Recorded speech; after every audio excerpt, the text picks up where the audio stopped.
আসসালামু আলাইকুম সবাইকে। আশা করি আপনারা সবাই ভালো আছেন।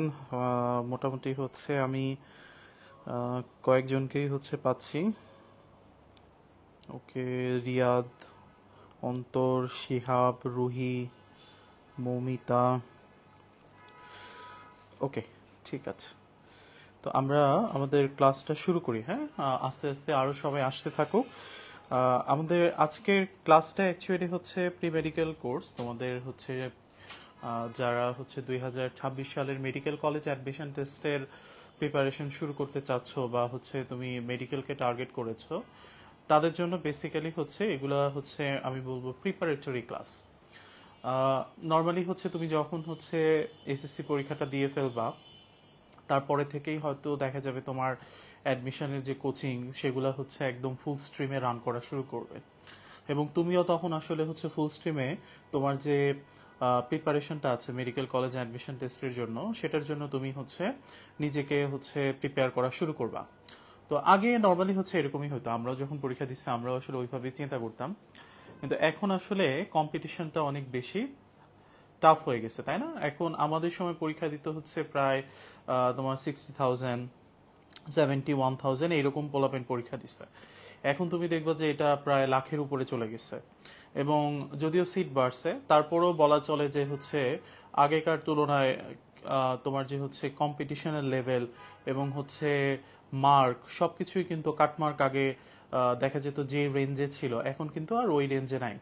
এখন অনেক সময় দেখা যায় যে কাটমার্ক অনেক ক্ষেত্রেই 70-র আশপাশ দিয়ে ঘোরাফেরা করে, যেটা হয়তো বা একটা সময় 60 বা এরকম ছিল। আবার হাইস্ট মার্ক একটা সময় দেখা যেত যে বা ডিএমসি একটা সময় 80-র উপরে গেলে মোটামুটি কনফার্ম থাকতো। এখন কিন্তু আর ওই টাইপটা দেখা যায় একটু একটু করে কেন যেন ফিকে হয়ে আসছে। এখন 85, 88 এইরকম করে তোমার মার্কগুলো আসা শুরু করছে। তো কম্পিটিশন কিন্তু আস্তে আস্তেই তোমার জন্য একটু কঠিন হচ্ছে।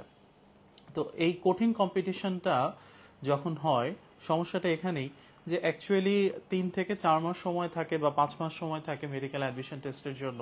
তোমার কাছে একটা হিউজ সিলেবাস, তার সাথে জিকে ইংলিশ অ্যাড হবে। তো সুতরাং সবকিছু মিলে তুমি যদি একটু ওরিয়েন্টেড না থাকো আগে থেকে, তখন দেখা যায় যে আসলে একটু বুঝতে বুঝতেই কিছুদিন সময় চলে যায়।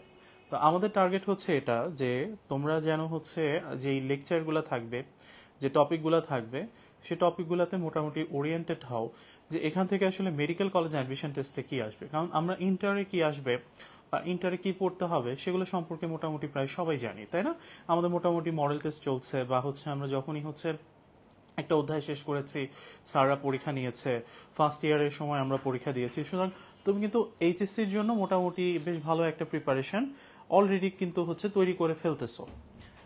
এইটার সাথে যদি মেডিকেলটাও একটু অ্যাড করে তোমার পড়ার সাথে, যেগুলো তোমার মেডিকেলে ইম্পর্টেন্ট এবং ইন্টার ইম্পর্টেন্ট, দুইটা যদি এক জায়গায় মিলে যায় এবং কিভাবে পড়তে হয় তুমি যদি সেটা বুঝতে পারো, তাহলে কিন্তু তোমার জন্য পরবর্তীতে জার্নিটা আছে, জার্নিটা অনেক ইজি হয়ে যাবে। ওকে, সো আমার মনে হয় যে এখন যেহেতু একটু কম্পিটিশনটা একটু টাফ, সুতরাং এই ক্লাসগুলো যদি তোমরা একটু ফলো করতে পারো, তাহলে অন্তত তোমার এই ওরিয়েন্টেশনটা চলে আসবে যে হ্যাঁ, আমাকে এই জিনিসগুলা মেডিকেলের জন্য পড়তে হবে। আচ্ছা, এগুলো তো আমি ইন্টারেও পড়েছি, তাহলে মেডিকেলের জন্য জাস্ট এক্সট্রা করে এভাবে একটু পড়ে ফেলি, তাহলে ইনশাল্লাহ আমার দুইটা প্রিপারেশনই মোটামুটি সাইমেলটেনিয়াসলি খুব চমৎকারভাবে হবে।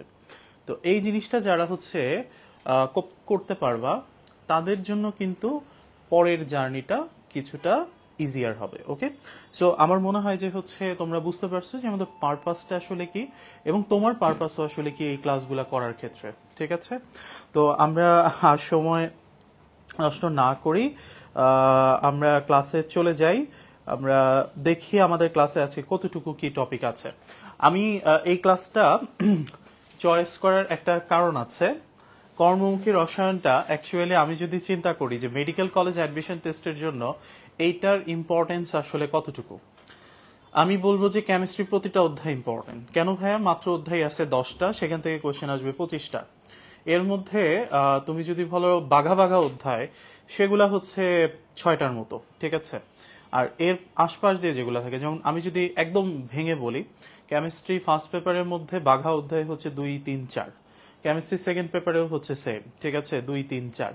আর প্রথম আর লাস্টের দিকে দুইটা পত্রেই যেই পেপারেই যে হচ্ছে তোমার অধ্যায়গুলো আছে এগুলো লিস্ট ইম্পর্টেন্ট। এখন ঝামেলাটা কোথায় হয় শোনো, ঝামেলা হয় কি, যেহেতু লিস্ট ইম্পর্টেন্ট আমরা জানি যে আচ্ছা এগুলো থেকে কোশ্চেন কম আসবে, তো তখন পোলাপাইনরা কি চিন্তা করে যে আচ্ছা এগুলো থেকে তো কম কোশ্চেন আসবে, তাহলে এগুলো না পড়লেও চলবে, বা এগুলা আমি একটু পরে পড়বো। এই পরে আর আসে না, ঠিক আছে। এবং দেখা যায় কি যে এগুলা পরের দিকে যখন ছেলেপেলেরা দেখে তখন চিন্তা করে হায় হায় এগুলা তো হচ্ছে সব মুখস্থের টপিক, ঠিক আছে। সুতরাং এগুলা পড়ে এফোর্ট দেওয়ার চেয়ে যেখান থেকে বেশি কোশ্চেন আসে ওখান থেকে আমি একটু এফোর্ট দেই। তো দেখা যায় কি ওই যে 6টা অধ্যায় এগুলা থেকে ধরো তোমার কোশ্চেন আসবে হচ্ছে 18 থেকে 19টা, বাট ওই যে হচ্ছে 6-7 মার্ক যেগুলা এই 4টা অধ্যায় নিয়ে রাখবে, কারণ মেডিকেলে এখন পর্যন্ত এরকম হয় নাই যে একটা অধ্যায় থেকেও কোশ্চেন বাদ গেছে, তার মানে ইচ এন্ড এভরি অধ্যায় থেকে ভাই কোশ্চেন আসবে। এখন তুমি এই যে 6-7 মার্ক যারা পড়বে বা কম পড়বে আর যারা পড়বে না তাদের মধ্যে কিন্তু একটা হিউজ ডিফারেন্স হবে। ডিফারেন্সে তুমি চিন্তা করো, কেমিস্ট্রিতেই যদি তোমার 6 মার্কের একটা ডেফিসিট ক্রিয়েট হয়, তাহলে অন্যান্য অধ্যায় মিলে তোমার মোটামুটি তুমি ধরো যে একটা মোটামুটি প্রিপারেশন নেওয়া ছেলেপেলের সাথে তোমার ডেফিসিট হবে মোটামুটি হচ্ছে 15 মার্কের। এখন তুমি চিন্তা করো ভাইয়া মেডিকেলে 0.25 কি পরিমাণ ইম্পর্টেন্ট রাখে, সেখানে যদি তুমি 15 মার্ক এরকম ডেফিসিট করে ফেলো তাহলে তোমার জন্য বিধ্বংসী রেজাল্ট ওয়েট করতেছে, ওকে, ডিজাস্টার। তার মানে এই অধ্যায়টা আমার চুজ করার কারণই হচ্ছে এটা, যে তুমি জানো অন্তত কর্মমুখী রসায়ন যেহেতু এটা আমার ইন্টারে একটু কম ইম্পর্টেন্ট, তুমি যেন আজকে এই অধ্যায়টা বাসে গিয়ে একবার একটু পড়ো, যে ভাইয়া এভাবে এভাবে বলে দিয়েছে। তাহলে হবে কি তোমার 1-2 বার পড়া হয়ে যাবে, এবং ইনশাল্লাহ যখন আমরা অ্যাডমিশন টেস্টের ক্লাস শুরু করব এবং আমরা ক্লাসগুলো তোমাদেরকে করাবো তখন তোমার যেন এই জিনিসটাকে বিরক্তিকর না লাগে, এবং তখন যেন তোমার না মনে হয় আল্লাহ এটা তো মুখস্থ করা সম্ভব না, তখন যেন তোমার এটা মনে হয় যে না ভাইয়া এইভাবে টেকনিকগুলো বলে দিয়েছিল, আমি এই জিনিসটা এভাবে পড়েছি, এই এই জিনিসগুলো আমার এভাবে একটু একটু ধারণা নেওয়া আছে, নাও আমি এখন হচ্ছে মুখস্থ করতে পারি। সো দ্যাটস ওয়াই আমরা এই অধ্যায়টাকে চয়েস করছি, যে যেন তোমাদের ওরিয়েন্টেশন শুধুমাত্র ইম্পর্টেন্ট অধ্যায়গুলো না নিয়ে হয়, যেন তোমার ওরিয়েন্টেশন সবগুলো নিয়ে হয়, কারণ আমার এখান থেকে টার্গেট হচ্ছে ডিএমসি তে চান্স পাওয়া। হ্যাঁ, এবং ডিএমসি কিন্তু হচ্ছে তোমাকে ক্ষমা করবে না যদি তুমি এই অধ্যায়টা বাদ দিয়ে যাও, ঠিক আছে। সুতরাং ডিএমসি বড়ই নির্মম, ওকে। তো তোমাকে অবশ্যই এইটা মাথায় রেখে আগাইতে হবে যে প্রতিটা অধ্যায় ইম্পর্টেন্ট, সুতরাং যেগুলো লেস ইম্পর্টেন্ট অধ্যায় আছে সেগুলো পড়া এখন তোমার ফরজ দায়িত্ব, সুতরাং পড়তে হবে। সো আমাদের চয়েসের কারণ হচ্ছে এটা, ওকে। আচ্ছা ঠিক আছে, আমার মনে হয় যে হচ্ছে আহ, তোমরা অধ্যায়টা কেন পড়বো, কি কারণে আমরা অধ্যায়টা চুজ করেছি, এবং এই ধরনের অধ্যায় চুজ করার কারণ কি কি করতে হবে মোটামুটি একটা আইডিয়া পেয়ে গেছো, ওকে। সো আমরা এখন শুরু করি আমাদের অধ্যায়টা। মোটামুটি 1 ঘন্টা সামথিং একটু ক্লাস হবে, একটু মনোযোগ দিয়ে যদি কেউ ক্লাস করতে পারো ইনশাল্লাহ আজকের ক্লাসের পর অন্তত কর্মমুখী রসায়ন নিয়ে তোমাদের যে ট্যাবুটা আছে এই ট্যাবুটা একটু চলে যাবে, হ্যাঁ, যে এই অধ্যায়টা কেমনে পড়বো এইটুকু অন্তত ইনশাল্লাহ আজকে ক্লাস থেকে আমরা বুঝে যাবো যে অধ্যায়টা কেমনে পড়বো, ওকে। তাহলে আমরা শুরু করি। দেখো প্রথম পেজে কিছু ইনফরমেটিভ কথাবার্তা আছে, যেমন বলছে WHO 1996 সালে, আমাদের অধ্যায়টাই আসলে কি খাদ্য নিরাপত্তা। তার মানে এই যে খাদ্য নিরাপত্তা, এই খাদ্য নিরাপত্তাটা আমার ফার্স্ট ডিফাইন করা হয় 1996 সালে WHO সামিটে, ঠিক আছে। এবং মেইন কথা হচ্ছে এই সামিটে খাদ্য নিরাপত্তার 3টা ভিত্তির কথা বলা হয়, এবং সবসময় মেডিকেলে মনে রাখবা যেখানেই 3টা পয়েন্ট আছে মানে ইম্পর্টেন্ট ভাই, ওকে। তার মানে তোমাকে জিজ্ঞেস করবে নিচের কোনটি খাদ্য নিরাপত্তার নিয়ামক নয়, বা নিচের কোনটি খাদ্য নিরাপত্তার ভিত্তি নয়, ঠিক আছে। তাহলে আমি এটাকে কেমনে মুখস্থ করব, দেখো টেকনিক হচ্ছে খুব ইজি, বস অ্যাভেইলেবল, ঠিক আছে। তাহলে বতে একটা কথা পাবা বাংলাতে, নাম হচ্ছে তার ব্যবহার, ঠিক আছে। স দিয়ে একটা নাম পাবা, নাম হচ্ছে সামর্থ্য।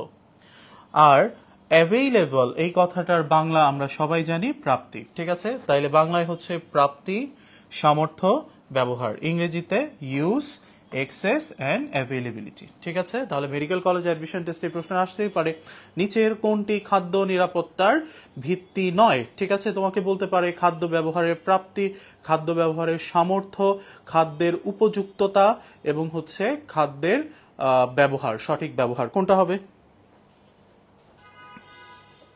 প্রাপ্তি হবে, ব্যবহার হবে, সমর্থতা হবে, নাকি হচ্ছে তোমার সঠিক ব্যবহার হবে, কোনটা?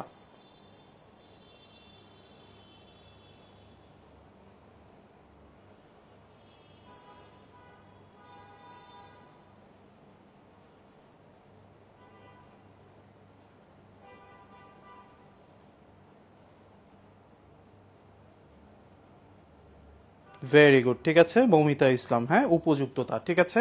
তাহলে আলটিমেটলি এইভাবেই কিন্তু প্রশ্নগুলো আসবে এবং আমাকে এভাবেই চিন্তা করে উত্তর দিতে হবে, ঠিক আছে।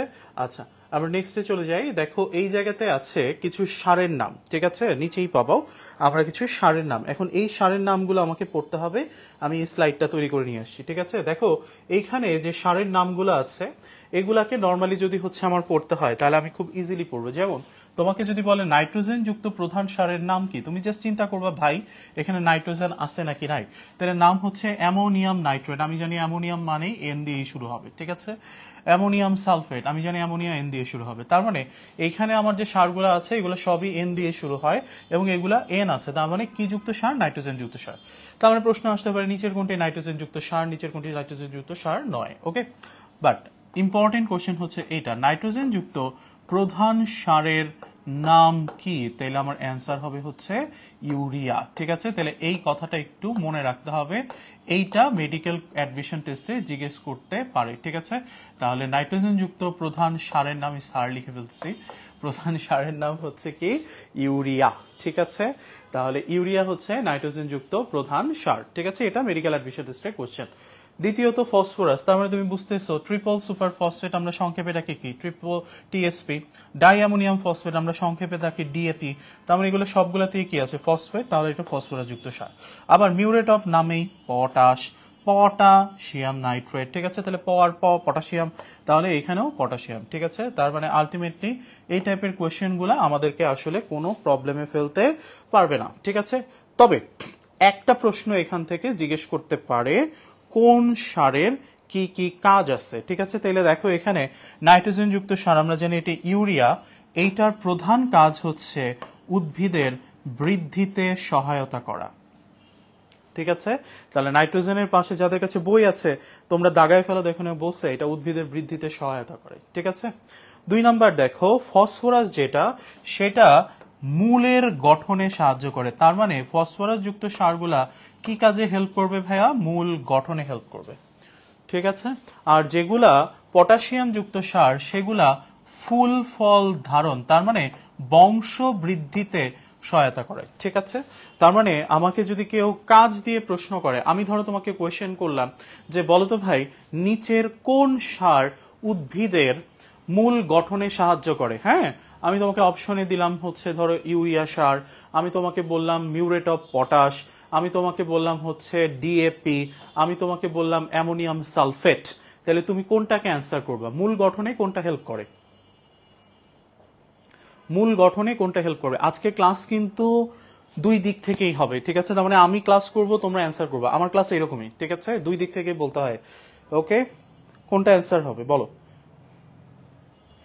তাহলে মূল গঠনে কোনটা সাহায্য করে, ঠিক আছে, ইউরিয়া সার করে, মিউরেট অফ পটাশ করে, ডাই অ্যামোনিয়াম ফসফেট করে, নাকি হচ্ছে অ্যামোনিয়াম সালফেট করে। ভেরি গুড মৌমিতা, ঠিক আছে। যে ফার্স্ট অ্যান্সার দিবা তার নাম অবশ্যই আমি শুনাবো। ওকে, তার মানে ফারিয়া, ভেরি গুড, ঠিক আছে। তাহলে ডাই অ্যামোনিয়াম ফসফেট, তাহলে এটা ফসফরাস যুক্ত সার, তার মানে এটা মূল গঠনে সহায়তা করবে। ভেরি গুড, এক্সেলেন্ট, ঠিক আছে। তাহলে দেখো পড়াশোনা কিন্তু খুব একটা কঠিন না, ঠিক আছে। তাহলে পড়াশোনা ইজি, তাহলে আমরা করতে পারবো, ঠিক আছে। আচ্ছা এবার বলো, ঠিক আছে। এইটা আমরা জানি যে এই অধ্যায়টা হচ্ছে বেসিক্যালি আমাদের কিছু প্রিজারভেটিভ কেন্দ্রিক অধ্যায়, ঠিক আছে। তাহলে এই প্রিজারভেটিভ কেন্দ্রিক অধ্যায়গুলা আমাদেরকে মাথায় রাখতে হবে যে সব প্রিজারভেটিভ কিন্তু ইউজ করা যাবে না। যেমন একদম নিচের দিকে দেখো পরের পেজে বলা আছে যে আমরা খাদ্য সংরক্ষণে ক্যালসিয়াম কার্বাইডটা এটা ফল পাকানোর কাজে ব্যবহৃত হইতো। ফরমালিন হচ্ছে আমাদের জাতীয় প্রিজারভেটিভ, আমরা সবকিছুতেই ফরমালিন সহ খাই, নাহলে খাবারের স্বাদ পাওয়া যায় না, তাই না। তাহলে দেখো ক্যালসিয়াম কার্বাইড এবং ফরমালিন এই দুইটা নর্মালি হচ্ছে ক্যান্সার তৈরি করে, ঠিক আছে। এই ক্যান্সার তৈরি করার কারণে এই দুইটা সাধারণত ব্যবহার করা হচ্ছে কি নিষিদ্ধ, ঠিক আছে। তাহলে প্রশ্ন আসতে পারে নিচের কোন প্রিজারভেটিভ গুলো ব্যবহার নিষিদ্ধ, বইয়ের বাইরে একটা কোশ্চেনও হবে না, তুমি মনে রাখবা ক্যালসিয়াম কার্বাইড এবং ফরমালিন, ঠিক আছে। আচ্ছা উপরের দিকে কিছু কথা আছে, এগুলো আমরা সবাই জানি। আমরা অনেক সময় বলি যে ও মা গো ফুড পয়জনিং, ঠিক আছে, বারবার করে হচ্ছে টয়লেটে আপ অ্যান্ড ডাউন হচ্ছে। ওকে, তাহলে এই ফুড পয়জনিংটা কি, আমরা জানি যে আমাদের খাবারে বিভিন্ন ধরনের অণুজীব যখন হচ্ছে থাকে, ঠিক আছে, এগুলা বিভিন্ন ধরনের টক্সিন নির্গত করে, ঠিক আছে। টক্সিন মানে কি বিষ। তাহলে এই টক্সিনগুলো যখন হচ্ছে পেটের মধ্যে যাবে তখন এগুলা সাধারণত এক ধরনের বিষক্রিয়া তৈরি করে, এটাকে আমরা বলি হচ্ছে ফুড পয়জনিং। ঠিক আছে, তাহলে দেখো ওই কথাটাই বলছে, খাদ্যে টক্সিন মিশ্রিত হওয়াকে কি বলা হয় ভাইয়া? Food poisoning. ঠিক আছে, তাহলে এইখান থেকে বেসিক কথা হচ্ছে এইটাই যে ফুড পয়জনিং কাকে বলে এবং কোন কোন প্রিজারভেটিভ ব্যবহার করা নিষিদ্ধ। তাহলে এগুলা যদি আমি বুঝি, ওই পেজ থেকে এইটুকুই পড়তে হবে, তাহলে বলো তো এখানে কোনটা অ্যান্সার হবে? কোনটা ব্যবহার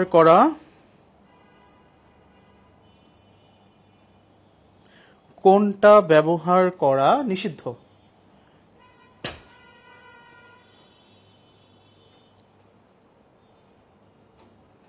কোনটা ব্যবহার করা নিষিদ্ধ? Very good Mustafa, excellent. Sultana, good. Moumita, good. তার মানে কোন প্রিজারভেটিভটি নিষিদ্ধ? ফরমালিন। আরেকটার নাম ছিল কি ভাইয়া?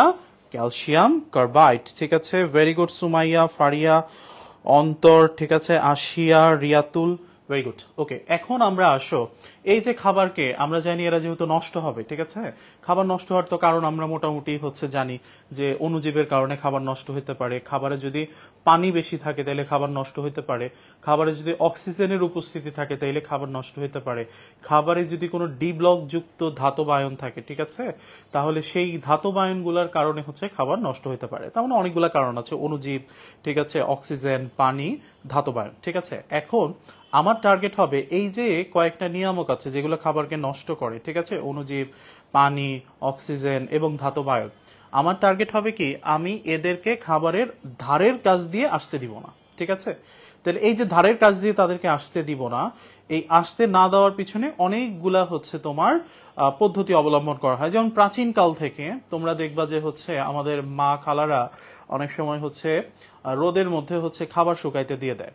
যেমন আমরা বড়ইকে দেখি, বড়ই শুকায় তারা অনেকদিন পর্যন্ত সংরক্ষণ করে। ঠিক আছে, তাহলে এই যে বড়ই সংরক্ষণ করে, মানে বড়ইকে শুকায় ফেলে, একটু বুদ্ধি করে বলো তো ভাইয়া, এই বড়ই শুকাইলে এটা সংরক্ষণ করা যাবে কেন? তাহলে এই যে চারটা নিয়ামকের কথা বললাম, অণুজীব, অক্সিজেন, পানি, ধাতব আয়ন, এই চারটার মধ্যে এই বড়ই শুকায় ফেললে কোন উপকারটা পাওয়া যাবে? এগুলো না সব মানে হচ্ছে নর্মাল সেন্সের প্রশ্ন, হ্যাঁ, বই পড়ার দরকার নেই, এমনি পারা যায়।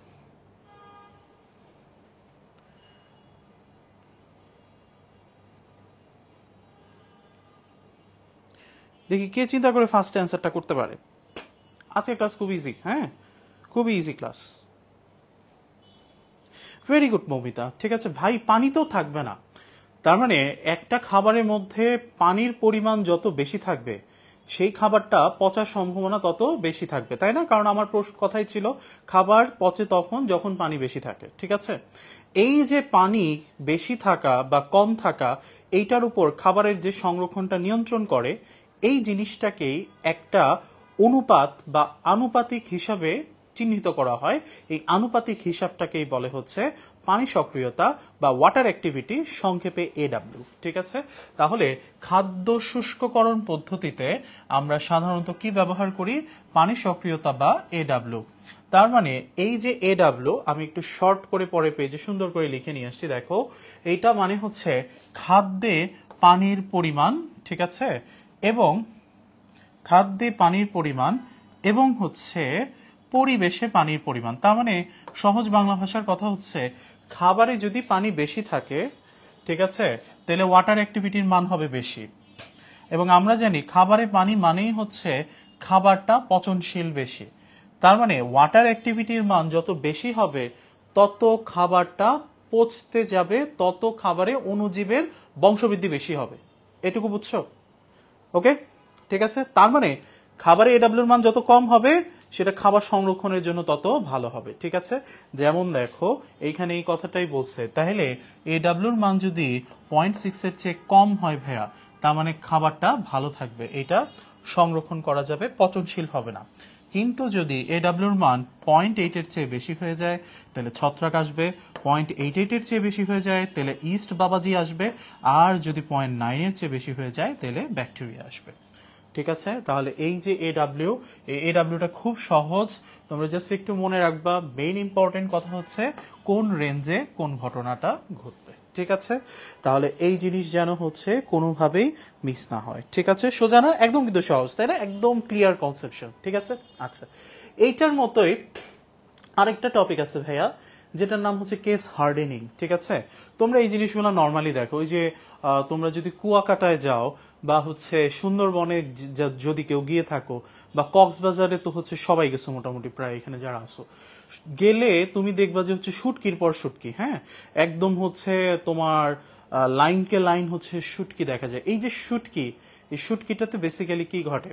শুটকিটাতে দেখা যায় কি, আমরা যখন রোদের মধ্যে রেখে দেই তখন প্রখর সূর্যের তাপে মাছের ভিতরে যে মাংসল অংশটা থাকে সেটা পানি শূন্য হয়ে যায়। তার ফলে ভিতরে কি হয়, এই ভিতরটা একদম পানি শূন্য হয়ে যায়, এবং এরপরে এটার যে উপরের প্রলেপটা থাকে এটা একদম শক্ত হয়ে যায়। তার ফলে কি হয় ভাইয়া, যখন তোমার হচ্ছে আর্দ্র অবস্থা থাকে, ধরো হচ্ছে একটু শীতকাল আসে বা হচ্ছে একটু বর্ষাকাল আসে, অথবা ধরো হচ্ছে আমি রাতের বেলা আসে, তখন কি হয়, বাইরে থেকে যে জলীয় বাষ্পটা আছে এইটা ওই আবরণটার জন্য আর ভিতরের দিকে আসতে পারে না। তাহলে বাইরে থেকে যদি পানি না আসতে পারে, ভিতরটা তো অলরেডি পানি শূন্য হয়েই আছে, তাই না? তাহলে এই যে অবস্থানটা তৈরি হয়, এই অবস্থানটার কারণে খাবারটা অনেকদিন পর্যন্ত সংরক্ষণ করা যায়। এখন মেডিকেল অ্যাডমিশন টেস্টে তোমাকে এটা জিজ্ঞেস করবে না কেস হার্ডেনিং কি, ডিফাইন করো, এটা ইন্টারে আসবে। তাহলে মেডিকেলে কি আসবে, কোন কোন খাবার কেস হার্ডেনিং ঘটে, ঠিক আছে? তাহলে শুধু তুমি জানবে এখান থেকে উদাহরণ, দুইটা উদাহরণই আছে, একটা হচ্ছে কিসমিস ভাইয়া, আর একটা হচ্ছে শুটকি। বোঝা গেছে ভাই?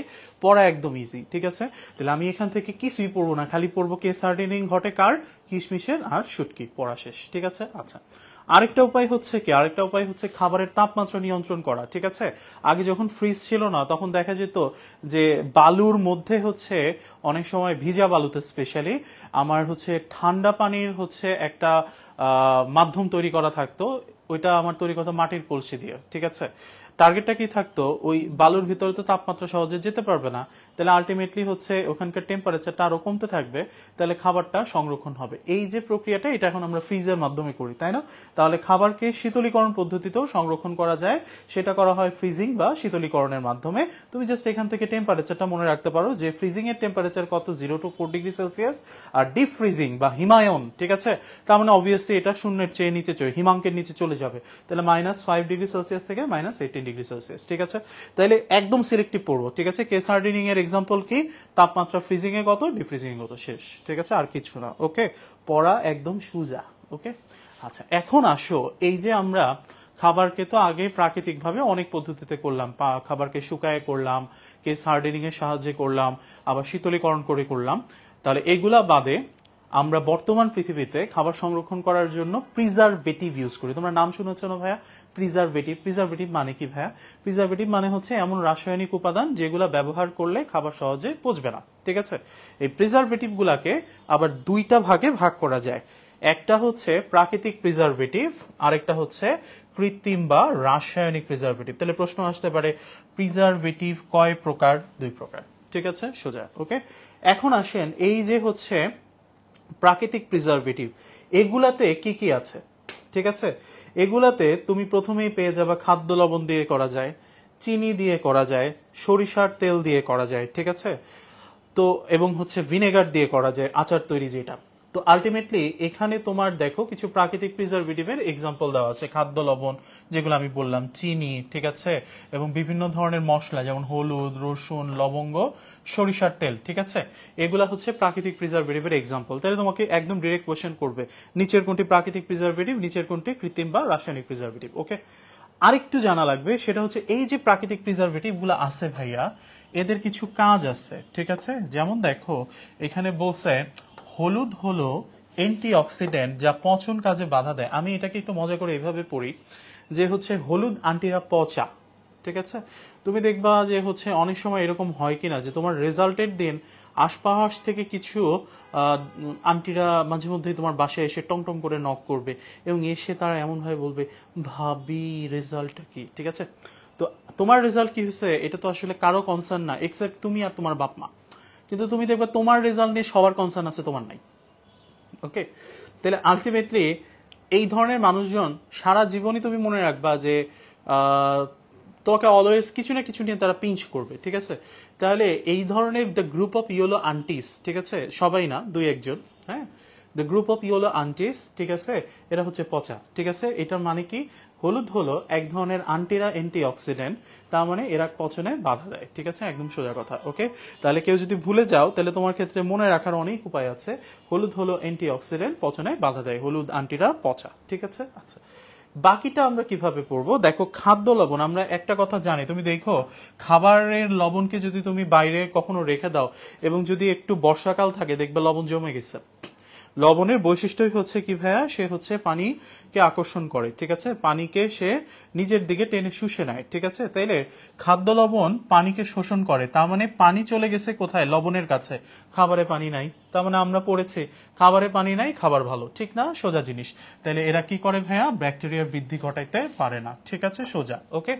আচ্ছা, তারপরে দেখো সরিষার তেল, আমি এটা মনে রাখি, সতে সরিষার তেল, সতে সংস্পর্শ, তার মানে ব্যাকটেরিয়ারা সংস্পর্শ থেকে দূরে রাখার জন্য কি ব্যবহার করা হয় ভাইয়া? সরিষার তেল, ঠিক আছে? তাহলে এই পড়াগুলা হচ্ছে তোমার জন্য সবচেয়ে ইজি, হ্যাঁ? তুমি জাস্ট একটু ঠান্ডা মাথায় পড়বা, দেখবে এই যে 3টা লাইন একদম ইজি, ওকে? তাহলে হলুদ আন্টিরা পচা, হলুদ হচ্ছে অ্যান্টিঅক্সিডেন্ট, খাদ্যের পচনে বাধা দেয়, ঠিক আছে? শেষ। সতে সরিষার তেল, সতে ব্যাকটেরিয়া সংস্পর্শ থেকে দূরে রাখে। খাদ্য লবণ পানি শোষণ করতে পারে, তার মানে পানি শুষে ফেলে ব্যাকটেরিয়ার বৃদ্ধি ঘটাতে পারবে না। শেষ পড়া, ঠিক আছে? খুব ইজি, ওকে? আচ্ছা, এইবার আসো হচ্ছে নেক্সট টপিকে, খাদ্য লবণ আর হচ্ছে চিনি। এটা আমি একটু সংক্ষেপে এইভাবে নিয়ে আসছি, দেখো, এই যে খাদ্য লবণ, এইটা দ্বারা যখন খাবারকে সংরক্ষণ করা হয়, এই পদ্ধতিটার নাম হচ্ছে কিউরিং, ঠিক আছে? তাহলে কিউরিং মানে কি? খাবার লবণ দ্বারা খাদ্য সংরক্ষণ প্রক্রিয়া। শেষ, ঠিক আছে? এখন এইখানে কতটুকু ব্যবহৃত হয় সেটা একটু জানা লাগবে। তাইলে 7 to 8%, আর যদি জলীয় দ্রবণে থাকে তাহলে 15 to 20% গাঢ় দ্রবণ, ঠিক আছে ভাইয়া? তাহলে জলীয় দ্রবণে থাকলে 15 থেকে 20%, আর যদি হচ্ছে নর্মালি থাকে তাহলে 7 থেকে 8% খাবার লবণ দিয়ে খাদ্য সংরক্ষণ করা প্রক্রিয়ার নামই কি? কিউরিং, ঠিক আছে? ওই যে বলছিলাম ভাইয়া, যখনই হচ্ছে কোনো জায়গাতে হচ্ছে তোমার চিনির দ্রবণ থাকবে, তখন সেটা কি করবে? মিডিয়ার ঘনত্ব বাড়াই দিবে। তাহলে খাবারের যদি হচ্ছে মিডিয়ারটা বেড়ে যায়, খাবারের ভিতরে যদি হচ্ছে ঘনত্বটা কম থাকে, তাহলে আমরা জানি বেশি ঘনত্ব থেকে, সরি, কম ঘনত্ব থেকে বেশি ঘনত্বের দিকে হচ্ছে আমার পানির কি ঘটে? পানির হচ্ছে আমার আগমন ঘটে, তাই না? তাহলে এই ঘটনার নাম কি? অসমোসিস, তাই তো? অধিক ঘনত্বের দিকে পানি ধাবিত হয়ে যাওয়ার প্রক্রিয়ার নামই কি? অসমোসিস। তাহলে এই প্রক্রিয়াটা কিসের সাহায্যে ঘটে? অসমোসিসের সাহায্যে, ঠিক আছে? আচ্ছা, সেম কথা দেখো চিনির দ্রবণের ক্ষেত্রেও প্রযোজ্য। চিনির দ্রবণের ক্ষেত্রে সাধারণত কোন প্রক্রিয়া ঘটে? অসমোসিস। তুমি এটা নর্মালি চিন্তা করো যে ধরো হচ্ছে আমার চিনিতে এখানে 65 থেকে 70% হচ্ছে চিনির দ্রবণ আমার ব্যবহৃত হয়, ঠিক আছে ভাইয়া? আর তোমার একটা কিসমিসের মধ্যে আমার ধরো হচ্ছে থাকে 30% চিনি থাকে, তাহলে এই যে এখানে আছে 30%, এখানে আছে 65 থেকে 70% ভাইয়া, তাই না? তাহলে আলটিমেটলি বেশি আছে কোনটাতে? বাইরে। তাহলে অধিক ঘনত্বের দিকে পানি চলে আসবে, তাই তো? তাহলে এই কিশমিশটার মধ্যে যে পানি ছিল সেটা চলে আসবে কোথায়? সেটা চলে আসবে দ্রবণের ভিতরে। তাইলে আমার এই কিশমিশটা কি হলো? শুকায় গেল না? শ্রিঙ্ক করে যাবে না? তাহলে কিশমিশটা অনেকদিন পর্যন্ত কি করা যাবে? সংরক্ষণ করা যাবে। কারণ আমি আগেই পড়ছি পানি নাই, খাবার সংরক্ষণ করা যাবে। তাহলে এই যে ঘটনাটা ঘটলো, এইটার নামই কি ভাইয়া? অসমোসিস। তাহলে তোমাকে জিজ্ঞেস করতে পারে চিনির দ্রবণ, লবণের দ্রবণ, এগুলার দিয়ে খাদ্য সংরক্ষণ করার প্রক্রিয়ায় কোন ঘটনা ঘটে? অ্যান্সার কি হবে? অসমোসিস, ঠিক আছে? কত পার্সেন্ট লাগে? 65 থেকে 70%, ঠিক আছে? আচ্ছা, এখন তোমাকে যেটা ভেজাল লাগাবে সেটা হচ্ছে ভাইয়া কোন খাবারটা চিনি দিয়ে করবো আর কোনটা লবণ দিয়ে করব, ঠিক আছে? প্যাঁচ লাগাবে না? প্যাঁচ লাগাবে, ঠিক আছে? তাহলে কি করব? আমি মনে রাখবো এই লবণ দিয়ে যেটা, সেটার নাম কি? কিউরিং। আমি মনে রাখবো কতে কিউরিং, ঠিক আছে?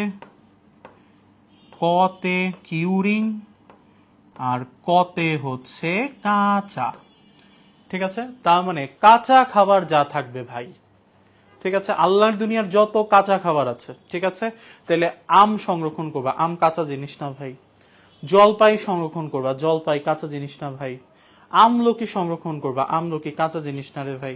মাছ মাংস সংরক্ষণ করবা, ভাই মাছ মাংস কাঁচা জিনিস না ভাই। তাহলে কাঁচা আল্লাহর দুনিয়ায় যা আছে সবকিছু কি পদ্ধতিতে হবে? কিউরিং। কিউরিং মানে কি? খাদ্য লবণ। শেষ। ঠিক আছে, তাহলে দেখো পড়া মিলে কিনা, কাঁচা ফল মাংস সংরক্ষণ সবাই কি কিউরিং। আর তুমি চিনি দ্রবণের এক্সাম্পলগুলো একটু দেখো, আগের পেজে একটু চলে যাই। দেখো এইখানে যে এক্সাম্পলগুলো দিছে সেগুলোর ক্ষেত্রে দেখো বলা আছে যে হচ্ছে জেলি, মোরব্বা, জ্যাম, ঠিক আছে, তোমার বইয়ে দেখো জ্যাম, জেলি, মোরব্বা এগুলো আছে, তাই না? এগুলো কি কোনোটাই কাঁচা খাবার? এগুলো সবই কি প্রক্রিয়াজাত খাবার। তার মানে প্রক্রিয়াজাত যে কোনো খাবার কিসের মাধ্যমে সংরক্ষণ করা হয়? চিনি দ্রবণ। ঠিক আছে, তাহলে পড়াটা কিন্তু ইজি। ঠিক আছে, তোমার দায়িত্ব হচ্ছে জাস্ট এগুলাকে একটু কম্বাইন করে পড়া। আমি গুছিয়ে দিচ্ছি, তুমি জাস্ট খালি বাসায় গিয়ে রিভিশন দিবা। ওকে, তাহলে আমাকে তাড়াতাড়ি অ্যান্সার দাও। বলো তো ভাইয়া, যখন খাদ্য লবণের সাহায্যে খাবার সংরক্ষণ করা হয়, ঠিক আছে, এই প্রক্রিয়ার নাম কি? দ্রুত, কুইক কুইক কুইক। খাদ্য লবণের সাহায্যে খাবার সংরক্ষণ করার প্রক্রিয়ার নাম কি? খাদ্য লবণের সাহায্যে খাবার সংরক্ষণ করার প্রক্রিয়ার নাম কি?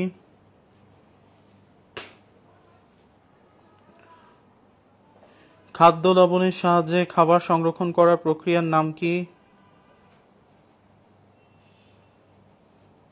ভেরি গুড সুমাইয়া, মুস্তফা খান, মৌমিতা, অন্তর, মোহিনী। ঠিক আছে, ভেরি গুড, কিউরিং। ঠিক আছে, এবার বলো তো ভাইয়া, মোরব্বা সংরক্ষণের জন্য কোনটি ব্যবহৃত হয়? মোরব্বা সংরক্ষণের জন্য কোনটি ব্যবহৃত হয়? খাদ্য লবণ, সরিষার তেল, রসুন, চিনির দ্রবণ। মোরব্বা সংরক্ষণের জন্য কোনটি ব্যবহৃত হয়? খাদ্য লবণ, সরিষার তেল, রসুন, চিনির দ্রবণ। ভেরি গুড সুমাইয়া, মুস্তফা, রিদওয়ান, সুলতানা, সুলতান মানে হচ্ছে সিনি। ঠিক আছে, সুমাইয়া, অন্তর, ইশরাত জাহান, আরশিয়াব,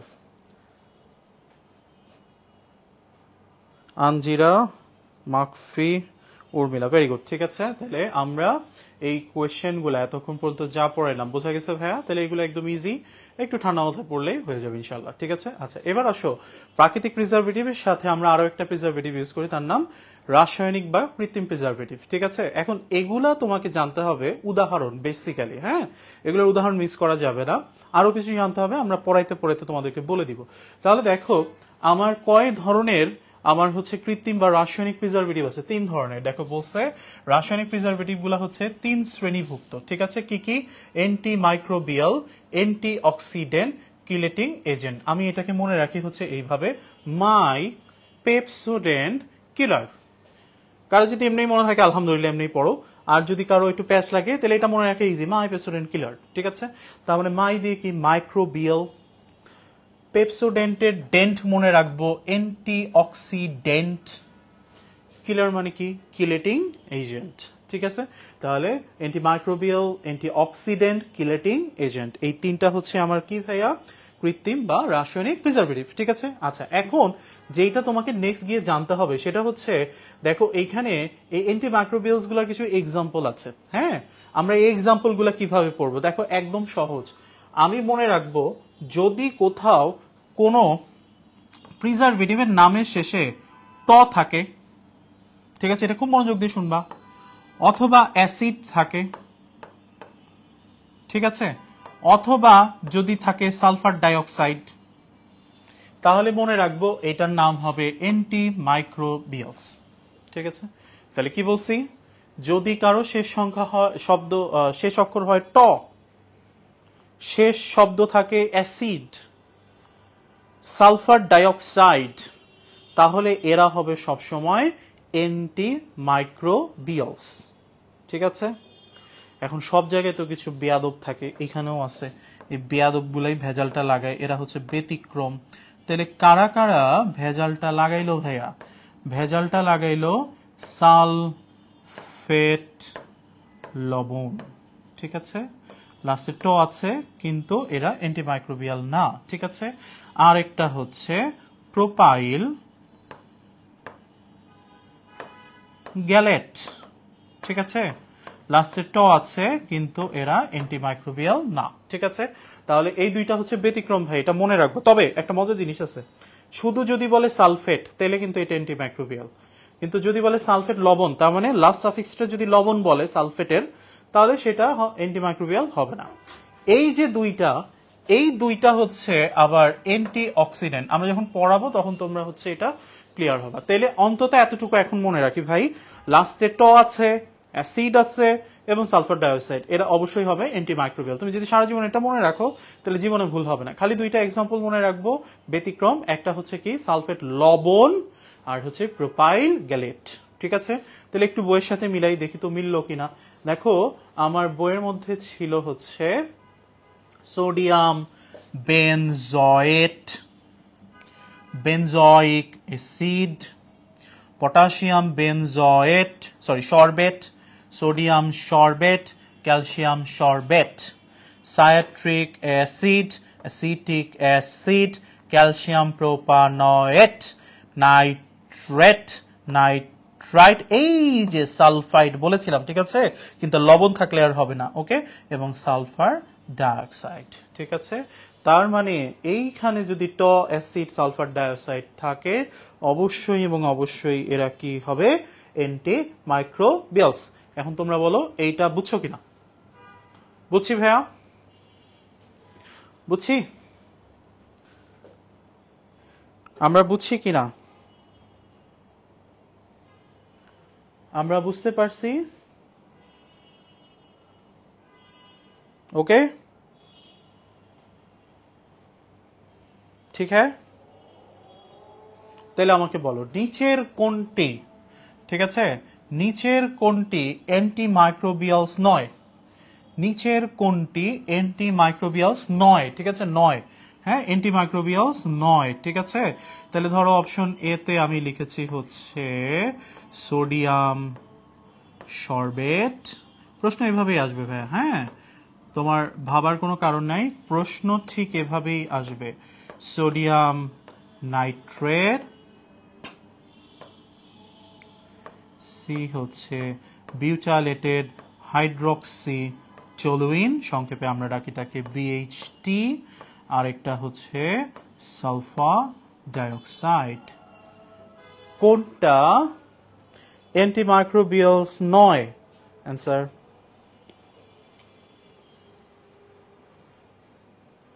অ্যান্টিমাইক্রোবিয়ালস নয় কোনটা?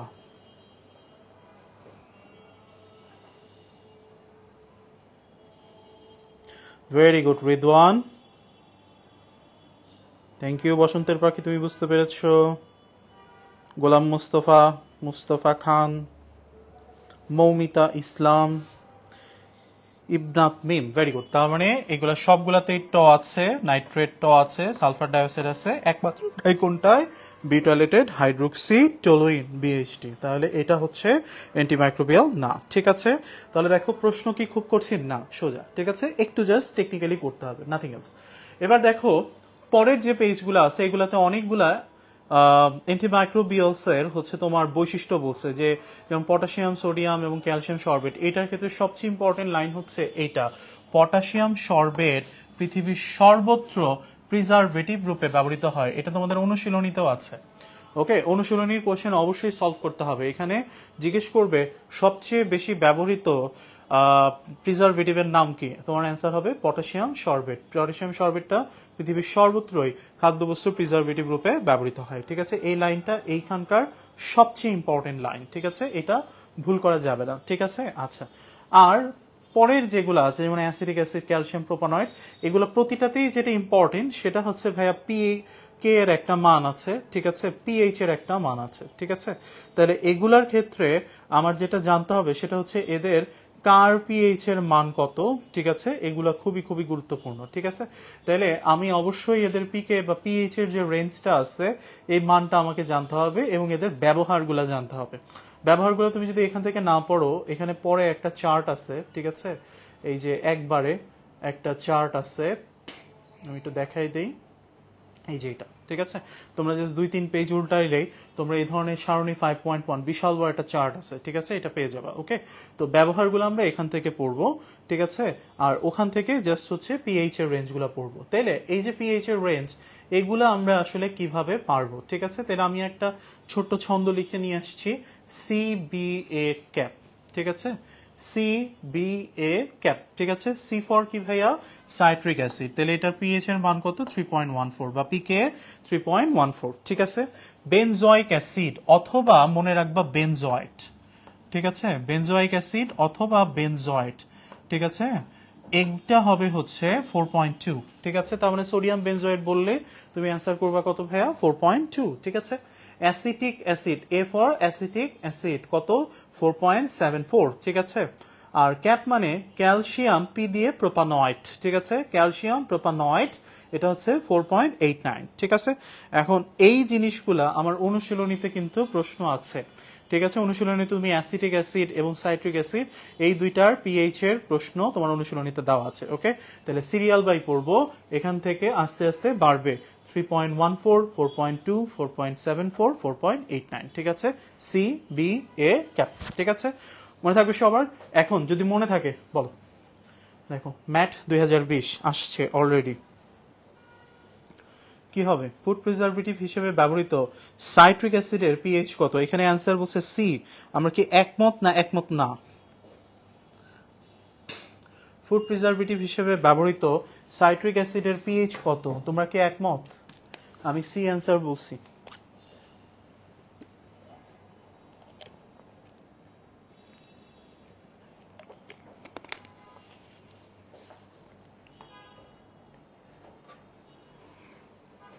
Very good. Jihadul, Moumita, Ridwan, Mustafa, Antar, Tashifa, Tasnim, very good, ঠিক আছে। তার মানে প্রথমটাই ছিল সি, সাইট্রিক অ্যাসিড, পিএইচ হচ্ছে বা পিকে হচ্ছে 3.14, এক্সেলেন্ট, থ্যাংক ইউ, ঠিক আছে। তাহলে দেখো এভাবেই কিন্তু প্রশ্ন আসছে, হ্যাঁ। আচ্ছা, এইবার আসো হচ্ছে অ্যান্টিমাইক্রোবিয়াল শেষ, এবার আমরা আসবো অ্যান্টিঅক্সিডেন্টে। অ্যান্টিঅক্সিডেন্টটা আসলে কি? খাবারের মধ্যে যে পচন ঘটায়, তোমাদের মনে আছে কিনা আমি বলেছিলাম যে পচন ঘটানোর জন্য কিছু কারণ আছে, যেমন আমি বলেছিলাম যে খাবারে অনুচিত থাকলে, পানি থাকলে এবং অক্সিজেন থাকলে এবং বিভিন্ন ধরনের ধাতব আয়ন, ঠিক আছে, এগুলা থাকলে খাবার পচে। তাহলে অ্যান্টিঅক্সিডেন্টগুলা বেসিক্যালি কাজ করে অক্সিজেন এবং বিভিন্ন মুক্তমূলক বা মুক্ত আয়ন নিয়ে, ঠিক আছে। তাহলে যে সকল প্রিজারভেটিভ খাবারের মধ্যস্থ অক্সিজেন এবং মুক্তমূলক শোষণের মাধ্যমে খাবারকে সংরক্ষণ করে তাদেরকে বলা হয় অ্যান্টিঅক্সিডেন্ট, ঠিক আছে। তো সংজ্ঞা জীবনেও আসবে না ভাইয়া, ঠিক আছে, এটা তোমার লাগবেও না। তোমার যেটা লাগবে এরা আসলে কি টাইপের আছে, মানে কি কি প্রকারের আছে এবং এদের উদাহরণ কি, ঠিক আছে। তাহলে লাগবে হচ্ছে তোমার এই যে এই পেজটার এই পার্টটুকু, ঠিক আছে। অ্যান্টিঅক্সিডেন্টের নিচেই দেখো আমার বিভিন্ন ধরনের অ্যান্টিঅক্সিডেন্টের এক্সাম্পল দেওয়া আছে, এগুলা এখানে বলা আছে। এই জিনিসগুলাকেই আমি একদম শর্টকাটে একটা চার্টে নিয়ে আসছি, ঠিক আছে। তাহলে দেখো অ্যান্টিঅক্সিডেন্ট, হ্যাঁ, এরা প্রকৃতি অনুসারে দুই ধরনের, ওই যে আমি বললাম অক্সিজেন শোষণকারী অ্যান্টিঅক্সিডেন্ট, আরেকটা হচ্ছে মুক্তমূলক শোষণকারী অ্যান্টিঅক্সিডেন্ট, ঠিক আছে।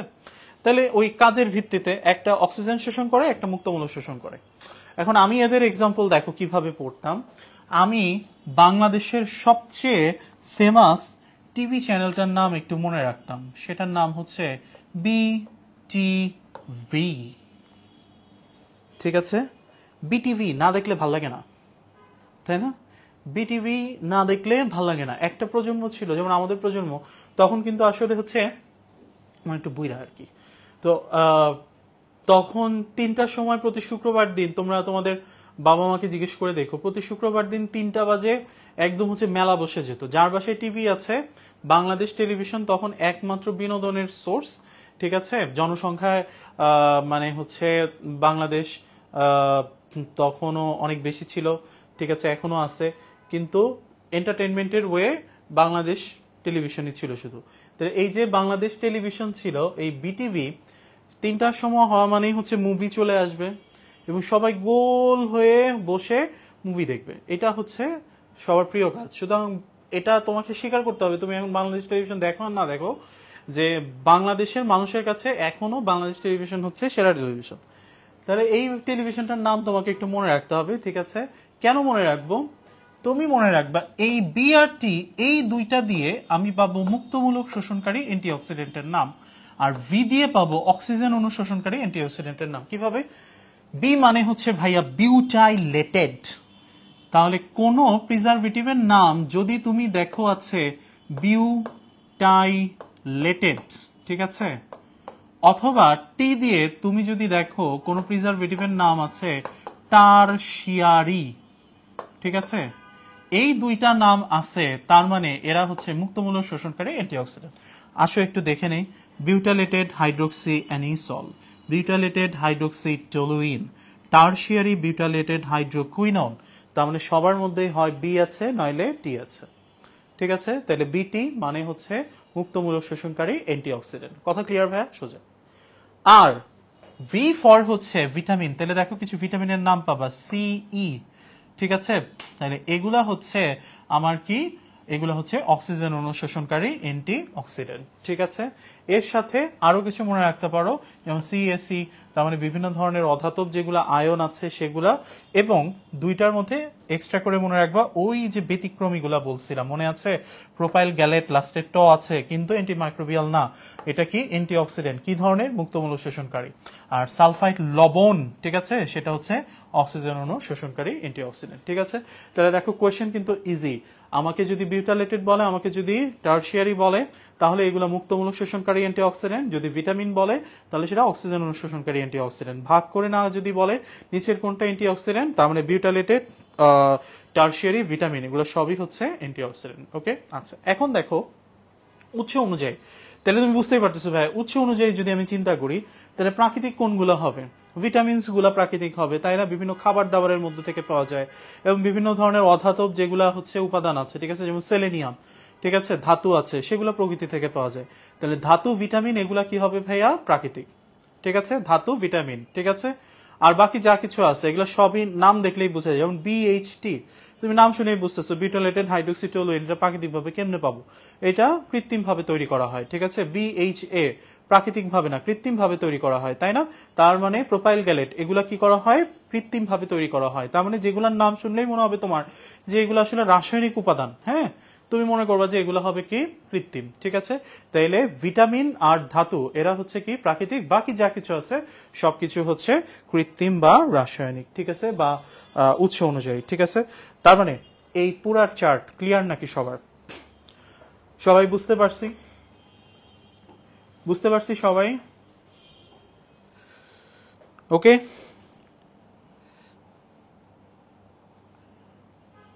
ঠিক হ্যাঁ, তাহলে অ্যান্সার করেন। খুবই সোজা, ঠিক আছে, খুবই খুবই সহজ।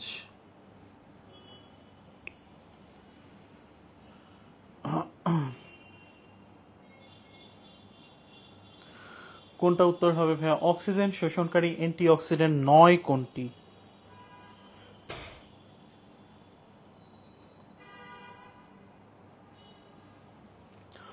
Moumita B, Jihadul thank you, okay, Ridwan, Sumaiya Noor, Ibnat, Sultana, very good, ঠিক আছে। তার মানে তোমরা ক্লাস ফলো করছো, ওকে। কারণ ক্লাস ফলো না করলে এই জিনিসটা ভুল করতা তোমরা। তোমরা চিন্তা করতে হয়তো সালফাইড অ্যান্সার হবে, কারণ ভাইয়া তো বলে দিচ্ছে ভিটামিন মানে অ্যান্টি অক্সিডেন্ট, অক্সিজেন অনুশোষণকারী। নো, সবগুলা না, একটা হচ্ছে সি এক্সাম্পলে ছিল, একটা হচ্ছে ই এক্সাম্পলে ছিল, আর একটা হচ্ছে আমার সালফাইড লবণটাও আমার এক্সাম্পলে ছিল। তাহলে কোনটা ছিল না? ভিটামিন ডি, ঠিক আছে, ভেরি গুড, ঠিক আছে, ওকে, ঠিক আছে, ঠিক আছে। এবার আমরা চলে আসি হচ্ছে আমাদের নেক্সট টপিকে, chelating agent. Okay, thank you Rafid. Chelating agent, আমরা দেখো কিলেটিং এজেন্টের মধ্যে যেটা চিন্তা করি সেটা হচ্ছে কিলেটিং এজেন্টগুলা আসলে কিসের সাথে রিলেটেড। তোমাদেরকে ওই যে বলছিলাম খাবার নষ্ট করে কয়েকটা কারণ, দেখো বারবার একই কথা আসতেছে। একটা হচ্ছে অণুজীব, একটা হচ্ছে পানি, একটা হচ্ছে অক্সিজেন, আরেকটা কি ছিল? ধাতব আয়ন। কোন ব্লক মৌল বলেছিলাম? ডি ব্লক মৌল, ঠিক আছে। তাইলে ডি ব্লক মৌলগুলা সাধারণত ওই যে বৈশিষ্ট্য আছে, তোমরা অলরেডি আমার মনে হয় যে হচ্ছে কেমিস্ট্রির পর্যাবৃত্ত ধর্ম তোমাদের হয়ে গেছে, তোমরা সবাই মোটামুটি ডি ব্লকের মৌলগুলোর একটা বৈশিষ্ট্য জানো, যে এরা সাধারণত জটিল আয়ন তৈরি করে, এরা সাধারণত পরিবর্তনশীল আয়ন দেখায়, ঠিক আছে, এরা সাধারণত মুক্তমূলক, ঠিক আছে, বা লিগান্ড তৈরি করে, এবং লিগান্ড যেগুলো থাকে সেগুলো হচ্ছে মুক্ত ইলেকট্রন থাকে, তাই না? তার মানে এই যে ডি ব্লক মৌলগুলো আছে এরা সাধারণত কি করে, মুক্ত আয়ন হিসেবে যে কোনো একটা জায়গাতে বিদ্যমান থাকতে পারে, তার মানে খাবারেও থাকবে।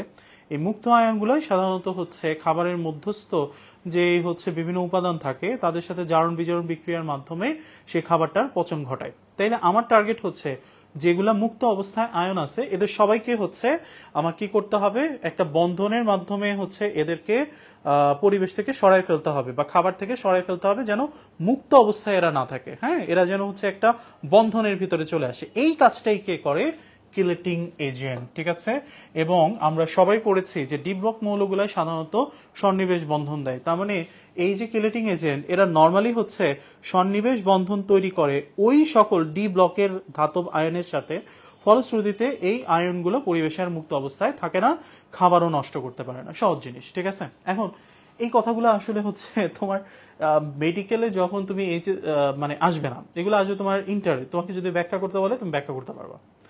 কিন্তু মেডিকেলে কি আসবে তাইলে, কোন কোন ডি ব্লক মৌলের উপাদানগুলা কোন ধরনের খাবারকে বিনষ্ট করে, ঠিক আছে, এবং কোন কোনগুলা কিলেটিং এজেন্ট হিসেবে ব্যবহৃত হয়। ঠিক আছে, তাহলে দেখো এখানে বলছে কপার আয়ন দ্বারা ascorbic acid, vitamin E, thymine, folic acid. আমি এটাকে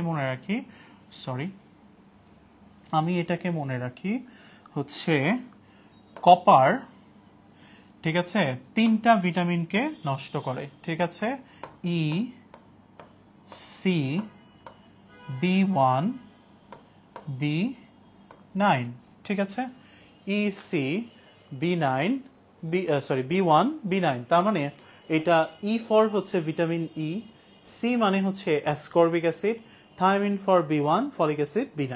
ঠিক আছে, তার মানে এই 4টা ভিটামিনকে বিনষ্ট করে কে, কপার একাই। আর যদি কপারের সাথে কোনো জায়গাতে আয়রন যুক্ত থাকে তখন তারা যে ভিটামিনকে নষ্ট করে তার নাম হচ্ছে ভিটামিন এ। ঠিক আছে, তাহলে তোমাকে মনে রাখতে হবে কপার আয়রন একত্রে করে কাকে, ভিটামিন এ কে। ঠিক আছে, এবং কপার যখন একা কাজ করবে তখন তারা নষ্ট করবে হচ্ছে ই কে, সি কে, B1 কে, B9 কে। তার মানে ascorbic acid, vitamin E, thymine, folic acid.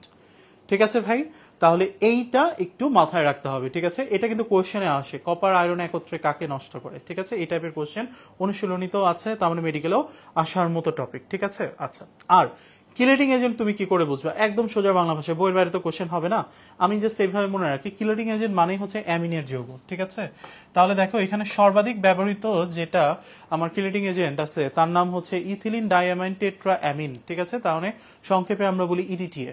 ঠিক আছে, তাহলে সর্বাধিক ব্যবহৃত কিলেটিং এজেন্টের নাম কি ভাইয়া, ইডিটিএ। তার মানে কি আছে, অ্যামিন আছে। আবার দেখো বিভিন্ন জায়গায় যে হচ্ছে ইডিটি এর এক্সাম্পল আছে, যেমন আরেকটা আছে ওই যে ইথিলিন ডাই, কি আছে ভাইয়া, অ্যামিন। ঠিক আছে, তার মানে অ্যামিন পাইছো, তুমি বুঝবা যে এখানে আর কোনো সন্দেহ নাই, এটা হবে কি ভাইয়া, কিলেটিং এজেন্ট। ঠিক আছে, তাহলে দেখো এক একটা জিনিস বের করার কিন্তু উপায় আছে। তোমার মাথায় যদি এই জিনিসটা তুমি ধরে ফেলতে পারো যে ভাইয়া আমি মনে কেমনে রাখবো এবং এখান থেকে আসলে কি পড়তে হয়, তাহলেই কিন্তু এই অধ্যায়টা তোমার জন্য ইজি।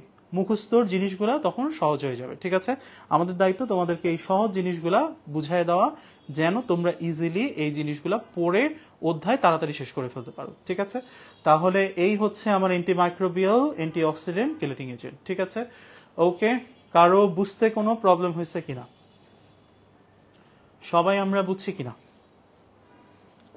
ওকে, ঠিক আছে, ঠিক আছে, তাহলে অ্যান্সার করো, নিচের কোনটি কিলেটিং এজেন্ট?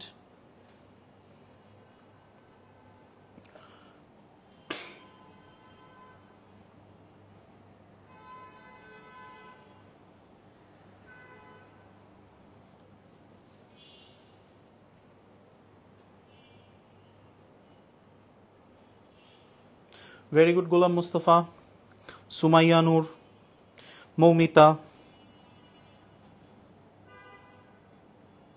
জিহাদুল, আঞ্জিরা, সুলতানা, সুমাইয়া। ঠিক আছে, তার মানে আমার অ্যান্সার হচ্ছে ইথিলিন ডায়ামাইন টেট্রা অ্যামিন। ঠিক আছে, diethyl tetra amine, sorry, EDTA. ওকে, আচ্ছা, নেক্সট টপিক। ওকে, এখন দেখো ওই যে বললাম বক্স, এই বক্স থেকে তোমাকে জানতে হবে কোনটা কোন ধরনের প্রিজারভেটিভ। তুমি অলরেডি পড়ে ফেলছো ভাই, ট, ট অ্যাসিড ট, ঠিক আছে, sulphur dioxide, citric acid, nitrate, ঠিক আছে, নাইট্রাইট। তাহলে এগুলো সবগুলোর মধ্যে ট আছে, তার মানে এরা সবাই দেখো অ্যান্টিব্যাকটেরিয়াল। শেষ, ঠিক আছে। নেক্সট আমাকে যেটা জানতে হবে সেটা হচ্ছে ব্যবহারের উদ্দেশ্য, তারপরে কি কি কাজে লাগে। এখন এই জিনিসটা আসলে হচ্ছে বুঝাই দেওয়ার আর কিছু নাই, এটা সলিড হচ্ছে মুখস্থ, বাট তারপরও তোমাদের জন্য আমরা যে কাজটা করছি সেটা হচ্ছে এখান থেকে যা যা সহজে মনে রাখতে পারবো সেটা আমরা কিছু ছন্দের মাধ্যমে নিয়ে আসছি। ইনশাল্লাহ তোমরা যখন মেডিকোতে ভর্তি হয়ে যাবা আমরা তোমাদেরকে কম্পেনিয়ন কিছু বুক দিব। এই কম্পেনিয়ন বুকের মধ্যে কিন্তু আমাদের এই ছুটকা টেকনিকগুলো হচ্ছে মোটামুটি দেওয়া আছে। সো তোমরা ওগুলো যদি ফলো করো তাহলে ইনশাল্লাহ হচ্ছে তোমাদের জন্য অনেক ইজি হয়ে যাবে। তাহলে দেখো সোডিয়াম বেনজয়েটে ব্যবহৃত খাবার কিভাবে মনে রাখবো। চিপস, তাহলে চানাচুর চিপস, পতে পনির পাউরুটি, সতে সালাদ সস, জুস, সফট ড্রিঙ্কস, ঠিক আছে, এগুলা হচ্ছে আমার সোডিয়াম বেনজয়েটের ব্যবহার, ঠিক আছে। আবার কিছু কিছু ব্যবহার তোমার হচ্ছে একসাথে করা যায়, যেমন ফলের রস তুমি অনেকগুলাতে পাবা, বেনজয়েটে প্রোপানয়েড, সালফেট, সালফার ডাইঅক্সাইড। মাছ মাংস তুমি পাবা, বেসিক্যালি এটা সবচেয়ে বেশি, হ্যাঁ এটা খুব ইম্পর্টেন্ট এই প্রশ্নটা, যে মাছ সংরক্ষণ বা মাংস সংরক্ষণের জন্য কোনটি ব্যবহৃত হয়, খুব ইম্পর্টেন্ট, মেডিকেল আসছে, ঠিক আছে। Sodium nitrate, nitrate, potassium nitrate, citric acid এবং অধাতব সেলেনিয়াম, ঠিক আছে। বেকারি বা পাউরুটিতে, ঠিক আছে, নষ্ট করে কোনটা, ঠিক আছে, কি কি ব্যবহৃত হয়, পনির সংরক্ষণে কি কি ব্যবহৃত হয়, ঠিক আছে, এগুলো এইরকম ভাবে দেওয়া আছে, ঠিক আছে। তোমার দায়িত্ব হচ্ছে এই টেকনিকগুলোকে একটু অ্যাবজর্ভ করা। তুমি দেখবা কি বেশিরভাগের মধ্যেই যেহেতু এই ব্যবহারগুলো কমন, তুমি যদি এগুলা পড়ে ফেলতে পারো আর খুব একটা বেশি বাকি থাকে না, ঠিক আছে। তাহলে আমরা এই জিনিসগুলা এভাবে করে যেভাবে বলা আছে, তোমরা তো নিশ্চয়ই হচ্ছে ক্লাস নোট পেয়ে যাবা, তাহলে এগুলাকে অবশ্যই তুমি এভাবে পড়ে ফেলবা, ঠিক আছে। আর ইনশাল্লাহ যাদের কাছে কম্পেনিয়ন বুক চলে যাবে তারা এই জিনিসগুলা কম্পেনিয়ন বুক থেকে দেখে নিতে পারবা, ঠিক আছে। ওকে, ঠিক হ্যাঁ। মেডিকেলের কোশ্চেন অ্যান্সার।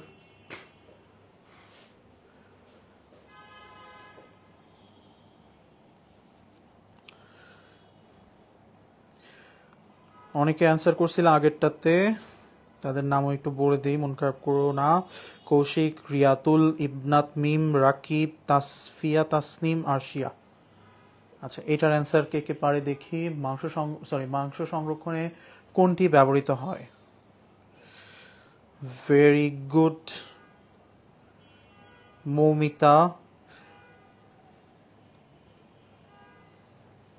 আচ্ছা, কৌশিক এবং সুমাইয়া তোমাদের অ্যান্সার ঠিক আছে ভাইয়া, হ্যাঁ তোমাদের অ্যান্সারটা ভুল নাই, যে ভাইয়া এখানে সাইট্রিক অ্যাসিডটাও অ্যান্সার হওয়া উচিত। কিন্তু ওই যে আমি একটা কথা বলছিলাম ভাইয়া, তুমি যখন মেডিকেল কলেজ অ্যাডমিশন টেস্টে যাবা তোমাকে সবসময় মাথায় রাখতে হবে you have to choose the most appropriate answer. হ্যাঁ, মেডিকেলে কখনোই কোনো ডাবল অ্যান্সার থাকে না, ঠিক আছে, এখানে সবসময় সিঙ্গেল অ্যান্সার দিতে হয়।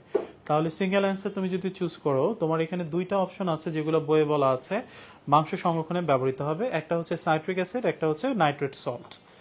তুমি আমাকে বলো চিন্তা করে যে কোনটা তোমার মোস্ট অ্যাপ্রোপ্রিয়েট অ্যান্সার অ্যামাং, মানে বোথ অফ দেম, মানে এই দুইটার মধ্যে কোনটা আমার সবচেয়ে হচ্ছে মোস্ট অ্যাপ্রোপ্রিয়েট। আমি কিন্তু বলছি, স্টারও দিছি সেটাতে। গুড। তাইলে নাইট্রেট যে লবণগুলো আছে ভাইয়া, এগুলা সবচেয়ে বেশি ব্যবহৃত হয় হচ্ছে মাছ মাংস সংরক্ষণে। তাহলে তোমার কোয়েশ্চেনে যদি দুইটাই থাকে তাহলে তুমি চিন্তা করবে যে এটা বেশি হয় সেটাই আমার মোস্ট অ্যাপ্রোপ্রিয়েট, তাহলে অবশ্যই এখানে আমার অ্যান্সারটা হবে হচ্ছে আমার নাইট্রেট সল্ট, সোডিয়াম নাইট্রেট বা সোডিয়াম নাইট্রাইট, ঠিক আছে। তাহলে আমার এই জায়গাতে এই টাইপের কোয়েশ্চেন আসতে পারে। আমি এটা এই জন্য এখানে দিছি যে তোমরা এই জিনিসটাকে অন্তত মাথার মধ্যে ঢুকাইতে পারো কিনা। এক নাম্বার ডাবল অ্যান্সার দিতে পারবো না, দুই নাম্বার যদি কোনো জায়গায় ডাবল থাকে I have to choose the most appropriate answer. So এবং citric acid and nitrate salt আমি অবশ্যই যেটা বেশি ব্যবহৃত সেটা চুজ করবো, দেন আমার অ্যান্সার হচ্ছে নাইট্রেট সল্ট, ঠিক আছে ভাইয়া। ক্লিয়ার আমরা সবাই? ওকে, থ্যাংক ইউ। আচ্ছা, এইবার আসো কোটাজাত বা ক্যানিং এর মূলনীতি, ঠিক আছে। আমরা সবাই জানি যে আমরা বিভিন্ন খাবারকে হচ্ছে ক্যানে হচ্ছে সংরক্ষণ করা হয়। তোমরা সুপার শপগুলোতে স্পেশালি দেখবা যে ভুট্টা তোমার ক্যানের মধ্যে পাওয়া যাচ্ছে। অনেক ক্ষেত্রে আমরা আমাদের দেশে একটু কম, ঠিক আছে, কারণ আমরা আসলে একটু টাটকা খাবার খেয়ে একটু অভ্যস্ত, ঠিক আছে। তো দেখা যায় আমরা আসলে ওই ক্যানের ভিতরে মাছ বা হচ্ছে ক্যানের ভিতরে মাংস দেখলেই বাঙালি প্রথমে এভাবে তাকাবে, ঠিক আছে, বলবে হারাম, ঠিক আছে, এগুলা খাওয়া যায় না, এগুলার মধ্যে বিষ থাকে, ঠিক আছে। কিন্তু তুমি বাইরের দেশে যদি যাও তুমি দেখবা যে হচ্ছে এই ধরনের খাবারগুলাই কিন্তু হচ্ছে তারা খাচ্ছে, ওকে। এবং তাদের দেশে কিন্তু তোমার এই ধরনের ক্যান ফুড কিন্তু অনেক জনপ্রিয়। এবং তুমি যখন মিলিটারিতে যাবা, তুমি যখন এমন জায়গাতে যাবা যেমন জাহাজে, অনেক সময় দেখা যায় যে তুমি লাইফ তোমার জন্য হচ্ছে খাবারগুলা পাচ্ছ না, তোমাকে অনেকদিন পর্যন্ত সংরক্ষণ করতে হবে, তখন তোমাকে ক্যান ফুড লাগে। তার মানে ক্যান ফুড কিন্তু অনেক গুরুত্বপূর্ণ একটা ব্যাপার, ঠিক আছে? তাইলে এই যে হচ্ছে ক্যান ফুডগুলা থাকে, এই ক্যান ফুডগুলা আমার সংরক্ষণ করার ক্ষেত্রে কি কি জিনিস মাথায় রাখা হয় এবং কিভাবে করা হয় সেইটা নিয়েই হচ্ছে আসলে এই জিনিসটা। তাহলে আমরা ক্যান ফুডে কি কি জিনিস প্রথমে চিন্তা করি। নাম্বার ওয়ান, যেহেতু এটা অনেকদিন পর্যন্ত রাখবো, তার মানে এখানে আমার অণুজীব জন্মাইতে পারে, তাই না? তুমি যদি একটা খাবারকে অনেকদিন পর্যন্ত বাইরে রেখে দাও, তুমি দেখবা ছত্রাক পড়ে গেছে, ব্যাকটেরিয়া চলে আসছে, ওই খাবার খাওয়ার সাথে সাথে তোমার ফুড পয়জনিং হবে, তাই না? তাহলে আমি প্রথম কথাই চিন্তা করতে হবে যেন এখানে অণুজীব না আসতে পারে। তার মানে অণুজীব কি আসতে পারে, যেমন দেখো এখানে বলছে খাদ্য বস্তুতে ক্লস্ট্রিডিয়াম বটুলিয়াম ব্যাকটেরিয়ার বৃদ্ধি ঘটে, এদের থেকে বিভিন্ন ধরনের টক্সিন রিলিজ হয় এবং এই অবস্থানটাকে কি বলে, বটুলিনাম, যেহেতু নাম বটুলিজম বলে, এবং এই বটুলিজমের কারণেই ফুড পয়জনিং বা বিষক্রিয়া হয়। একই কথা, বটুলিজমটা হচ্ছে কি, টক্সিনটা, ঠিক আছে? বিষের নামটা আমরা পড়েছি, টক্সিন মিশ্রিত হওয়াকে কি বলে, ফুড পয়জনিং, ঠিক আছে? ক্লস্ট্রিডিয়াম বটুলিনামের টক্সিন বটুলিনাম, এই বটুলিনামের ফলে কি হয়, food poisoning, that means toxin. Okay, তাইলে আলটিমেটলি আমার টার্গেট হচ্ছে এই খাবারে আমার ক্লস্ট্রিডিয়াম বটুলিনাম বা কোনো ধরনের অণুজীব রাখা যাবে না। তাহলে আমি ওই ক্ষেত্রে কি করব? ওই ক্ষেত্রে আমরা হচ্ছে বিভিন্ন পদ্ধতিতে কৌটাকে প্রিপেয়ার করি। যেমন কৌটাজাত বা ক্যানিং এর প্রক্রিয়ায় যেটা আছে, সেই প্রক্রিয়াতে কিছু ধাপ মেনটেন করা হয়। এই ধাপগুলোর মধ্যে এক নাম্বার যেটা আছে সেটা হচ্ছে এক্সস্টিং বা সিলিং, খুবই গুরুত্বপূর্ণ। এক্সস্টিং মানে কি, আমরা জানি খাবারের মধ্যে অক্সিজেন খুব বিপজ্জনক ব্যাপার, ঠিক আছে? অক্সিজেন থাকলেই সেখানে অণুজীব গ্রো করা শুরু করবে, কারণ ব্যাকটেরিয়ার জন্য অক্সিজেনটা প্রয়োজন বেঁচে থাকতে। তাহলে আমি প্রথম কাজই হবে, ক্যান যখনই করব একদম অক্সিজেন সরাই ফেলবো এবং ক্যানের ঢাকনাটাতে একদম হচ্ছে বায়ু শূন্য করে টাইট করে লাগাই দিব। এই যে বায়ু বের করে দেওয়া, এইটাকে বলে এক্সস্টিং, আর এই যে ঢাকনাটাকে খুব ভালোভাবে টাইট করে লাগাই দেওয়া, এটার নাম হচ্ছে সিলিং। এই এক্সস্টিং এবং সিলিং করা হয় দুইটা পদ্ধতিতে, একটার নাম হচ্ছে পানি স্ফুটন বাত, আরেকটার নাম চাপ কোটাজাতকরণ। এখন ভাইয়া এই যে দুইটা পদ্ধতি, এই দুইটা পদ্ধতি আমি আগামী কয়েক মিনিট একটু তোমাদের সাথে আলোচনা করব। কিচ্ছু করা লাগবে না, তোমরা খালি জাস্ট আমার কথা শুনবা, ঠিক আছে?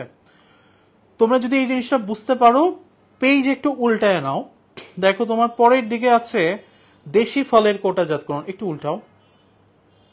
তারপরে দেখবা যে আছে বিভিন্ন সবজি কোটাজাতকরণ, তারপরে তুমি দেখবা মাছের কোটাজাতকরণ আছে, মাংসের কোটাজাতকরণ আছে। এখন এই প্রতিটাতেই কিছু টেম্পারেচার আছে, প্রতিটাতেই তোমার হচ্ছে কিছু উদাহরণ আছে। ওকে, তুমি যদি, এবং চাপ আছে, তুমি যদি এই চার্টটা বুঝো, তাহলে ওই ভিতরের যে তাপ চাপ উদাহরণ আছে এগুলো তোমার পড়া লাগবে না, তুমি যদি বুঝো, না হলে মুখস্থ করা লাগবে। ঠিক আছে ভাইয়া? তাহলে অবশ্যই আমরা এই জিনিসটা একটু ঠান্ডা মাথায় শুনবো, দেখো খুবই ইজি। হ্যাঁ, তুমি মনে রাখবা পানি স্ফুটন বাত এই পদ্ধতিটা তাদের জন্য করা হয় যারা হচ্ছে দেশি ফল, এখানে টক ফল লিখছে, তো তুমি মনে রাখবা বাংলাদেশের সকল ফল হচ্ছে টক। ঠিক আছে, তাহলে আমি এটাকে টক ফল না বলে বলবো দেশি ফল। তার মানে আমার বইয়ের যত দেশি ফলের কোটাজাতকরণ আছে সবাই করা হবে পানি স্ফুটন বাদ দিয়ে, এক কথায় শেষ। সবজি যেগুলো আছে, ঠিক আছে, যেমন হচ্ছে তোমার টমেটো আছে, ঠিক আছে, তোমার হচ্ছে চালতা আছে, ঠিক আছে, আনারস আছে, জলপাই আছে, ঠিক আছে, এগুলা যেগুলো আছে সেগুলা করা হয় পানি স্ফুটন বাদ দিয়ে। দুইটা সবজি করা হয় না ভাইয়া, ঠিক আছে, দুইটা সবজি করা হয় না। একটা হচ্ছে বাঁশকোড়াল, আমি লিখে দিচ্ছি যেন ভুল না হয়, হ্যাঁ, আর হচ্ছে সবুজ মটরশুঁটি, এই দুইটা বাদে, ঠিক আছে, সবুজ মটরশুঁটি, ঠিক আছে, এই দুইটা হচ্ছে বাদে, ঠিক আছে, এই দুইটা বাদে আল্লাহর দুনিয়ার যত সবজি আছে, ঠিক আছে, সবই করা হয় পানি স্ফুটন বাদ। তার মানে এই দুইটা বাদ যাবে, কই যাবে? চাপ কোটাজাতকরণ। তাহলে মনে রাখবো সবুজ মটরশুঁটি আর হচ্ছে বাঁশকোড়াল, এই দুইটা যাবে কোথায়? চাপ কোটাজাতকরণে। বাকি যত ধরনের সবজি আছে, চালতা, ঠিক আছে, টমেটো, ঠিক আছে, যা আছে সবাই আসবে কোথায়? পানি স্ফুটন বাদ। তাহলে ফল, সকল সবজি এক্সেপ্ট বাঁশকোড়াল এন্ড হচ্ছে সবুজ মটরশুঁটি এবং যত ধরনের মশলা আছে সবাই হবে পানি স্ফুটন বাদ। ঠিক আছে, তাহলে বাদ থাকলো কি ভাইয়া? বাদ থাকলো কয়েকটা জিনিস, বাঁশকোড়াল, সবুজ মটরশুঁটি আর মাছ মাংস, এই চারজন যাবে কোথায়? চাপকোটজাতকরণ। ঠিক আছে ভাই, একদম ইজি। ঠিক আছে, আবার বলছি, যত ধরনের দেশি ফল আমার বইতে আছে, যত ধরনের সবজি আছে এক্সেপ্ট বাঁশকোড়াল আর সবুজ মটরশুঁটি এবং মশলা, এরা সবাই পানিস্ফুটন। তাহলে বাঁশকোড়াল, সবুজ মটরশুঁটি, মাছ মাংস, এই চারজন হচ্ছে কোথায়? চাপকোটজাতকরণ। ওকে, এখন আসো, যারা পানিস্ফুটন বাত আছে তাদের ক্ষেত্রে তুমি মনে রাখবা রিটর্টিং টেম্পারেচার সেটা হবে 82 থেকে 100। আমি এইভাবে মনে রাখি, পানি স্ফুটন তার মানে পানি যে তাপমাত্রায় ফোটে, পানি কোন তাপমাত্রায় ফোটে? 100। ওকে, এখন আমি একটা কথা বলছি ভাই, রিটর্টিং। এখন রিটর্টিং মানে কি? রিটর্টিং মানে হচ্ছে, দেখো আমরা যদি অণুজীবকে তাপ দেই তাহলে অণুজীব মরে যাবে, কিন্তু অণুজীবগুলো বংশবৃদ্ধি করে কাকে দিয়ে? স্পোর দিয়ে, তাই না? তাহলে খাবারে যদি স্পোরগুলো রয়ে যায়, হ্যাঁ অণুজীব চলে গেছে কিন্তু স্পোর রয়ে গেছে, তাহলে যখনই স্পোরটা অনুকূল পরিবেশ পাবে সে অঙ্কুরিত হবে, তার মানে আবারও অণুজীব জন্মাবে, ঠিক না? তাহলে আমাকে যখন খাবারে তাপ দিতে হবে সেটাতে দুইটা জিনিস এনশিওর করতে হবে, অণুজীব তার স্পোর সহ যেন মরে যায়। তাহলে যে তাপমাত্রায় অণুজীবের স্পোর সহ বিনষ্ট হয় এই তাপমাত্রার নামই হচ্ছে রিটর্টিং টেম্পারেচার। কথা ক্লিয়ার? বোঝা গেছে ভাই? রিটর্টিং টেম্পারেচার মানে কি? ঠিক আছে, তাইলে যেটা পানি স্ফুটন বাত এটার ক্ষেত্রে রিটর্টিং টেম্পারেচার হচ্ছে 82 থেকে 100। আমি মনে রাখবো পানি ফোটে 100, তার মানে 100 ডিগ্রি সেলসিয়াস। আর যেটা চাপকোটজাতকরণ, দেখো এই যে চাপকোটজাতকরণ এটার মধ্যে একটা শব্দ আছে ভাইয়া, চাপ। তার মানে অবশ্যই এখানে চাপের একটা ভূমিকা আছে। তাহলে এখানে একটা চাপ থাকবে, চাপের মানটা আগে পড়ে ফেললো, 10 থেকে 15 পাউন্ড। তুমি দেখো পানি স্ফুটনে কিন্তু কোনো চাপের প্রয়োজন নাই। ঠিক আছে, পানি স্ফুটনে চাপ লাগে না। ওকে, আমরা জানি চাপ মানে কি? পি। টেম্পারেচার মানে কি? টি। এই সূত্রটা সবাই জানো কিনা? পি প্রপোর্শনাল টু টি, জানি সবাই।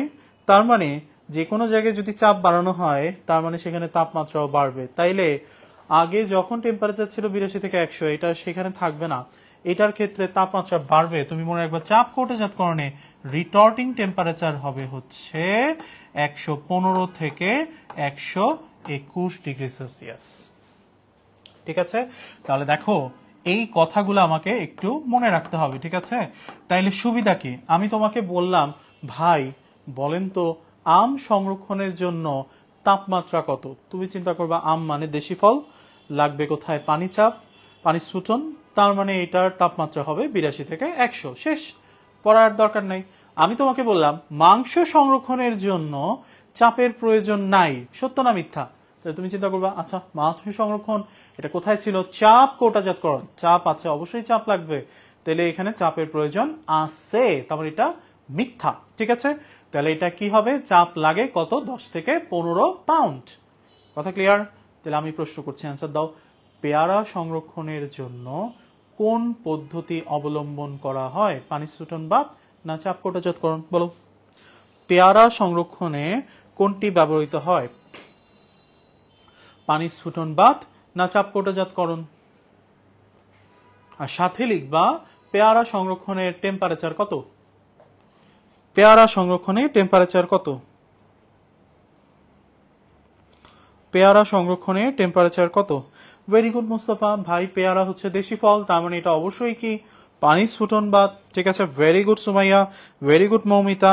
তাহলে টেম্পারেচারটা বলে ফেলো। আনজিরা, কৌশিক টেম্পারেচারটা বলে ফেলো তাড়াতাড়ি। টেম্পারেচারটা কত হবে? রিটর্টিং টেম্পারেচার কত হবে? ভেরি গুড, 82 থেকে 100 ডিগ্রি সেলসিয়াস। ঠিক আছে, এখন তুমি বইয়ের পিছনে গিয়ে মিলাইতে থাকো, দেখবে এইটিই আসবে। ঠিক আছে, তাহলে দেখো পড়াটাকে কিন্তু আমাদের টার্গেট হচ্ছে সোজা করে আনা। ঠিক আছে, তাহলে আমরা শর্ট করে ফেলছি। ঠিক আছে, আচ্ছা এখন মোটামুটি হয়ে গেল, চাপ পারি, তাপ পারি, প্রক্রিয়া পারি। তাহলে আর কি জানতে হবে? আর জানতে হবে হচ্ছে ভাইয়া যে এই যে বিভিন্ন ধরনের উপাদান আছে এরা বিভিন্ন রাসায়নিক উপাদান দিয়ে সংরক্ষণ করা হয়। ঠিক আছে, এই রাসায়নিক উপাদানগুলোর নাম কি? যেমন তোমাকে এইটা জানতে হবে যে হচ্ছে কত পার্সেন্ট চিনির দ্রবণ লাগে আর কোন প্রিজারভেটিভ লাগে। আমরা কিন্তু বাকি সব শিখে ফেলছি। ঠিক আছে, যেমন তুমি দেখো আমি পড়ে ফেলছি ভাই এটার এক্সস্টিং তাপমাত্রা কত? 82 বা 85। এটা রিটর্টিং টেম্পারেচার কত? 100। ঠিক আছে, পড়ে ফেলছি না ভাইয়া? আবার দেখো যেটা হচ্ছে মাছ, ঠিক আছে, এটার এক্সস্টিং টেম্পারেচার কত? 82 থেকে 100। ঠিক আছে, আর ওইটা রিটর্টিং টেম্পারেচার কত? 115 থেকে 121, ঠিক আছে? এগুলো কিন্তু আমরা পড়ে ফেলছি অলরেডি। ওকে, আমরা এখন যেটা এখান থেকে পড়বো সেটা হচ্ছে তরল কি কি লাগে। এখন এখানে যা যা লাগে ভাই ক্যানিং তরল সবগুলোর মধ্যে কমন হচ্ছে লবণ চিনি লবণ চিনি লবণ চিনি। তোমাকে জাস্ট পার্সেন্টেজ পড়তে হবে, এটাও সহজ। খেয়াল করো, তুমি মনে রাখবা যেগুলো ফল আছে আম আনারস কাঁঠাল, ঠিক আছে, এখানে প্রতিটাতে এক্সেপ্ট পেয়ারা চিনির পার্সেন্টেজ লাগে 30 থেকে 40%, ঠিক আছে?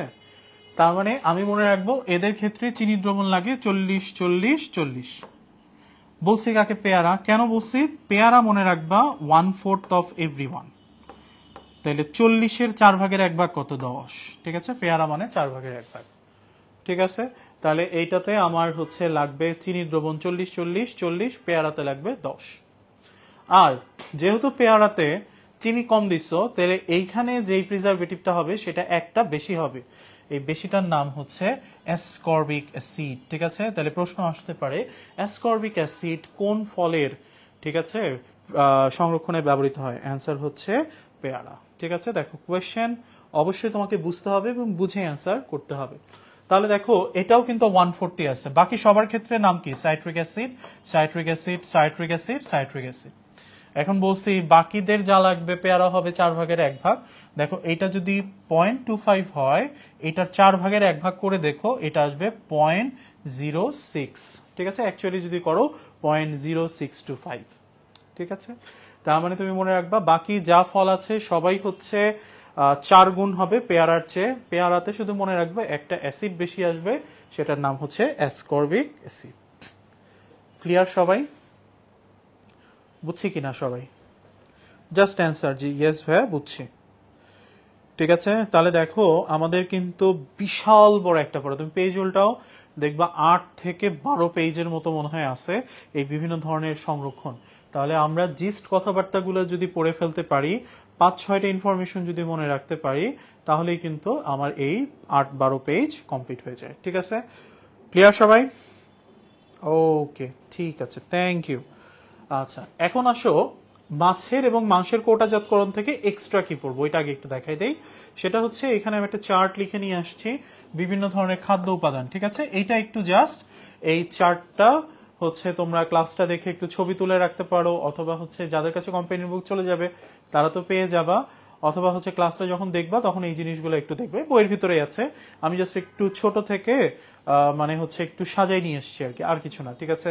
পানি কত, প্রোটিন কত, চর্বি কত, কার্বোহাইড্রেট কত, অ্যামাইনো কত, অজৈব লবণ কত, ঠিক আছে, ল্যাকটিক অ্যাসিড কত, এগুলা জাস্ট হচ্ছে আমি গুছাই নিয়ে আসছি, ঠিক আছে? তোমার দায়িত্ব হচ্ছে এগুলা জাস্ট হচ্ছে পড়ে ফেলা, ঠিক আছে? ওকে, আর কি পড়বো? দেখো মাছের ক্ষেত্রে কয়েকটা কথা ইম্পর্টেন্ট, যেমন এই যে ব্ল্যাঞ্চিং বা কোটাজাতকরণ, ঠিক আছে? সাধারণত আমরা দেখি কোটার ভিতরে যখন মাছ রাখা হয়, মাছের মধ্যে এমনিতেই আইস থাকে, ঠিক আছে, বিভিন্ন ধরনের একটু মাছটা একটু স্লাইমি হয়, তাই না? তো এই জিনিসগুলাকে কৌটার সাথে যদি অনেকদিন পর্যন্ত থাকে, তাহলে হয় কি ভাইয়া যে মাছের মধ্যে বিভিন্ন ধরনের হচ্ছে তোমার অনেকদিন পর্যন্ত মাছটাকে যদি তুমি রেখে দাও, তাহলে মাছের গায়ের যে আবরণ থাকে সেটার সাথে হচ্ছে অনেকদিন পর্যন্ত থাকলে আবরণটা দেখতে একটু বাজে হয়ে যায়, ঠিক আছে? মাছটা একটু অনুজ্জ্বল হয়ে যায়, খেতে ইচ্ছা করবে না তোমার। তো কি করা হয় এই জন্য, মাছের এই জিনিসটাকে দূর করার জন্য মাছের সংরক্ষণে কৌটাজাতকরণে এক ধরনের প্রলেপ দেওয়া হয়, প্রলেপটার নাম হচ্ছে জিঙ্ক অক্সাইড। জিঙ্ক অক্সাইড দিলে কি হয়, মাছের মধ্যে বিভিন্ন ধরনের অ্যাসিড থাকে, আমরা জানি কিছু অ্যাসিড হচ্ছে যারা সালফার কন্টেইনিং, ঠিক আছে? তো এই জিঙ্ক অক্সাইডটা কি করে, এই সালফার কন্টেইনিং যে সাবস্টেন্সগুলো আছে এই সাবস্টেন্সগুলোকে হচ্ছে সরাই দিয়ে এটা জিঙ্কের সাথে হচ্ছে যুক্ত হয়ে জিঙ্ক সালফেট হচ্ছে একটা যৌগ তৈরি করে, ঠিক আছে? এবং এই জিঙ্ক সালফেটটা হচ্ছে সাদা বর্ণের। এখন মেডিকেলে তোমার কোয়েশ্চেনটা আসবে কি, তোমাকে জিজ্ঞেস করবে যে হচ্ছে মাছের গায়ে প্রলেপ হিসেবে, সরি, ক্যানের গায়ে প্রলেপ হিসেবে কোন ধাতু ব্যবহৃত হয় বা কোন অক্সাইড ব্যবহৃত হয়? Zinc oxide. যেটা মাছের গায়ে কোন যৌগ গঠন করে? জিঙ্ক সালফাইড, যেটা মাছের বর্ণকে উজ্জ্বল করে। তাহলে বর্ণ উজ্জ্বল করে কে? Zinc sulphide. আর প্রলেপটা দেওয়া হয় কার? জিঙ্ক অক্সাইডের, ঠিক আছে? এটা একটু খেয়াল রাখতে হবে, ওকে?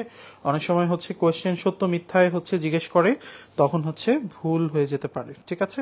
ওকে, ঠিক হ্যাঁ, আমরা হচ্ছে মোটামুটি পড়ার প্রায় লাস্টের দিকে, আমাদের আজকের শেষ টপিক। ঠিক আছে, এই টপিকটা একটু বড়, বাট এই টপিকটা তুমি যদি একটু ঠান্ডা মাথায় চিন্তা করে পড়ো তাহলে সহজ। যেমন আমরা যখনই হচ্ছে কোনো একটা মিশ্রণ তৈরি করি, আমরা জানি যে কোনো জায়গার যদি মিশ্রণ হয় এটা দুই ধরনের হয়, একটা হচ্ছে স্বচ্ছ, একটা অস্বচ্ছ, যেটাকে আমরা বলি সমসত্তীয় মিশ্রণ, অসমসত্তীয় মিশ্রণ। সমসত্তীয় মিশ্রণ মানে কি ভাইয়া, যখন মিশ্রণের মধ্যে থাকে যে অণুগুলা থাকে এরা পরস্পরের সাথে একটা সাম্য অবস্থায় বিদ্যমান থাকে, যাতে জিনিসগুলোকে সহজে আলাদা করা যায়, মানে সমভাবে বণ্টিত থাকে। আর অসমসত্ব মিশ্রণ মানে কি, যখন তারা সমভাবে বণ্টিত থাকে না, একটা ছোট একটা বড় এরকম অবস্থায় থাকে, তখন সেটাকে আমরা অসমসত্তীয় মিশ্রণ বলি। হ্যাঁ, তাহলে সমসত্তীয় মিশ্রণ, অসমসত্তীয় মিশ্রণ। এখন এই অসমসত্তীয় মিশ্রণ আবার তিন ধরনের হতে পারে। ঠিক আছে, যেমন দেখো, একটার নাম হচ্ছে কলয়েড, একটা হচ্ছে সাসপেনশন, আর একটার নাম অদক্ষেপ। ঠিক আছে, তাহলে প্রথমে মনে রাখবো মিশ্রণ কয় প্রকার, দুই প্রকার, সমসত্তীয় আর কি অসমসত্তীয়। অসমসত্তীয় আবার কয় প্রকার, তিন প্রকার, একটা হচ্ছে কলয়েড, একটা সাসপেনশন, একটা অদক্ষেপ। ঠিক আছে, তাহলে অন্তত ফার্স্টে তুমি শ্রেণী বিভাগগুলো জানো। ওকে, নেক্সট তোমাকে যেটা জানতে হবে, এই তিনটা যে হচ্ছে বললাম, দ্রবণ, কলয়েড, সাসপেনশন, এই তিনটার মধ্যে কিছু পার্থক্য আছে। হ্যাঁ, আমি পার্থক্যগুলা কিভাবে পড়বো তাহলে খেয়াল করে দেখো। দ্রবণটা আসলে কি, যেমন হচ্ছে তোমার চিনির দ্রবণ, লবণের দ্রবণ। ঠিক আছে, এগুলার মধ্যে চিনি আর লবণ হচ্ছে একইভাবে হচ্ছে মিশে যায়, সমভাবে বণ্টিত থাকে। এদেরকে তুমি খালি চোখে দেখতে পাবে না, এদেরকে আলাদা করা যাবে না। তার মানে এরা সমসত্তীয় বা স্বচ্ছ অবস্থায় আছে। তার মানে দ্রবণ যেগুলা, সেগুলো হচ্ছে কি ধরনের মিশ্রণ, সেগুলো হচ্ছে সমসত্তীয় বা স্বচ্ছ মিশ্রণ। ঠিক আছে, আর বাকি যেগুলো আছে কলয়েড বা সাসপেনশন আমরা পড়েছি, এরা সবাই কি অসমসত্তীয় বা অস্বচ্ছ মিশ্রণ। ঠিক আছে, তাহলে প্রথম বক্স শেষ। সেকেন্ড, যেহেতু এরা স্বচ্ছ, কিন্তু তুমি কি সোডিয়াম ক্লোরাইড এবং পানির অণুগুলাকে আলাদা করতে পারো? সোডিয়াম আয়ন, ক্লোরাইড আয়ন আলাদা করতে পারো না। তার মানে এদের আকারটা ছোট, এই জন্য দেখা যায় না। তার চেয়ে একটু বড় কে সাসপেনশন। ঠিক আছে, সরি কলয়েড। তার চেয়ে একটু বড় কে সাসপেনশন। ঠিক আছে, তাহলে দেখো এখানে যে রেঞ্জগুলো আছে, এই রেঞ্জগুলোর যে লাস্টের রেঞ্জ, এগুলা কিন্তু হচ্ছে কি, এগুলা হচ্ছে তোমার সেম। যেমন এইটার যেটা হচ্ছে লাস্ট রেঞ্জ, সেটা পরেরটাতে গিয়ে ফার্স্ট রেঞ্জ। ঠিক আছে, এটার যেটা লাস্ট রেঞ্জ, সেটা পরেরটাতে গিয়ে ফার্স্ট রেঞ্জ। তাহলে আমি করি কি, আমি হচ্ছে প্রথম রেঞ্জগুলো খালি পড়বো। তাহলে 0.1 to 500। ঠিক আছে, তাহলে আমাকে যদি কেউ জিজ্ঞেস করে ভাইয়া দ্রবণের রেঞ্জ বলেন, তো আমি চিন্তা করব 0.1 থেকে 2। আবার আমাকে যদি কেউ জিজ্ঞেস করে কলয়েড, তাহলে কলয়েড শুরু হচ্ছে 2 থেকে কত, পরেরটা 500। আমাকে যদি জিজ্ঞেস করে সাসপেনশন কত বলেন তো, তাহলে আমি বলে দেবো এটা তো 500 দিয়ে শুরু হয়েছে, তাহলে 500-র চেয়ে বেশি। তার মানে যেটা তোমার হচ্ছে আমার মানে রেঞ্জের মধ্যে আসবে, এই রেঞ্জগুলা তোমার হচ্ছে আমার অ্যান্সারে করতে হবে। ঠিক আছে, আচ্ছা। থার্ড, আমি দেখো যে দ্রবণের ক্ষেত্রে আমার বলা ছিল কি, এদের মাধ্যমটা কেমন হবে, দেখা যায় না, তাই না? তাহলে এদের মাধ্যমটা হচ্ছে অদৃশ্য। আর কলয়েড এবং সাসপেনশন এগুলাকে দেখা যায়, কলয়েডটা যেমন আলট্রা মাইক্রোস্কোপে দেখা যায়, আর সাসপেনশনটা যেমন সাধারণ মাইক্রোস্কোপে দেখা যায়। ঠিক আছে, তাহলে এইভাবে করে আমি বের করব। আচ্ছা, নেক্সট তুমি মনে রাখবে দুইটা প্রভাবের নাম আছে, ব্রাউনীয় গতি। আমরা জানি কলয়েডের যে অণুগুলা আছে, এই অণুগুলা সাধারণত অবিরাম ছুটাছুটি করতে থাকে। আমরা জানি ব্রাউনীয় গতি, এটা আমরা গ্যাসের ক্ষেত্রে পড়ছি, তাই না? গ্যাসের একটা বৈশিষ্ট্য হচ্ছে গ্যাসের মধ্যে যে কণাগুলা থাকে, এই কণাগুলা সাধারণত অবিরাম ভাবে হচ্ছে কি করতে থাকে, ছোটাছুটি করতে থাকে। ঠিক আছে, তাইলে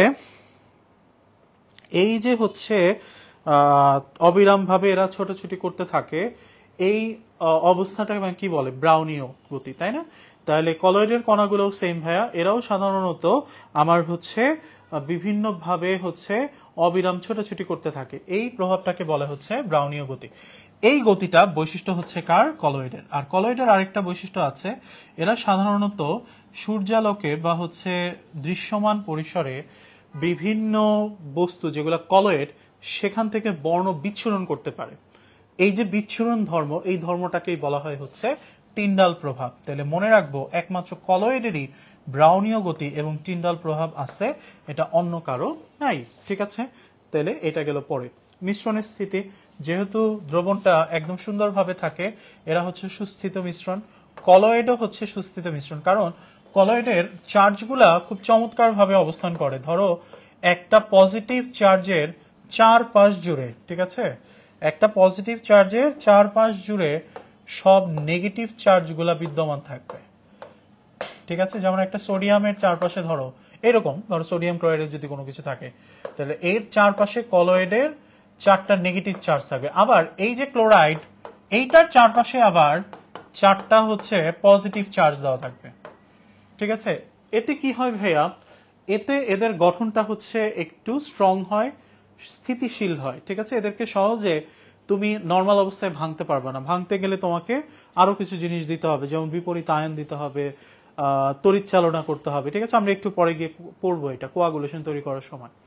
তাইলে এদের যে গঠনটা, এই গঠনটা হচ্ছে স্থিতিশীল, ঠিক আছে। কারণ এই গঠনে আমার হচ্ছে যা আছে সেগুলা আমাকে হচ্ছে একটা স্থিতিশীল অবস্থা দেয়, কারণ এদের চারপাশে বিপরীতধর্মী চার্জ দিয়ে এরা আবদ্ধ থাকে, ওকে। আর একমাত্র সাসপেনশন যেটা, সেটা দেখো অস্থায়ী মিশ্রণ, ঠিক আছে। তাহলে এই পুরো জিনিসটাকে যদি আমি ধরো হচ্ছে একটু সামারাইজ করি, তাহলে এই কথাগুলো পাওয়া যাবে, ঠিক আছে। দেখো তো এই কথাগুলো তোমরা বুঝো কিনা।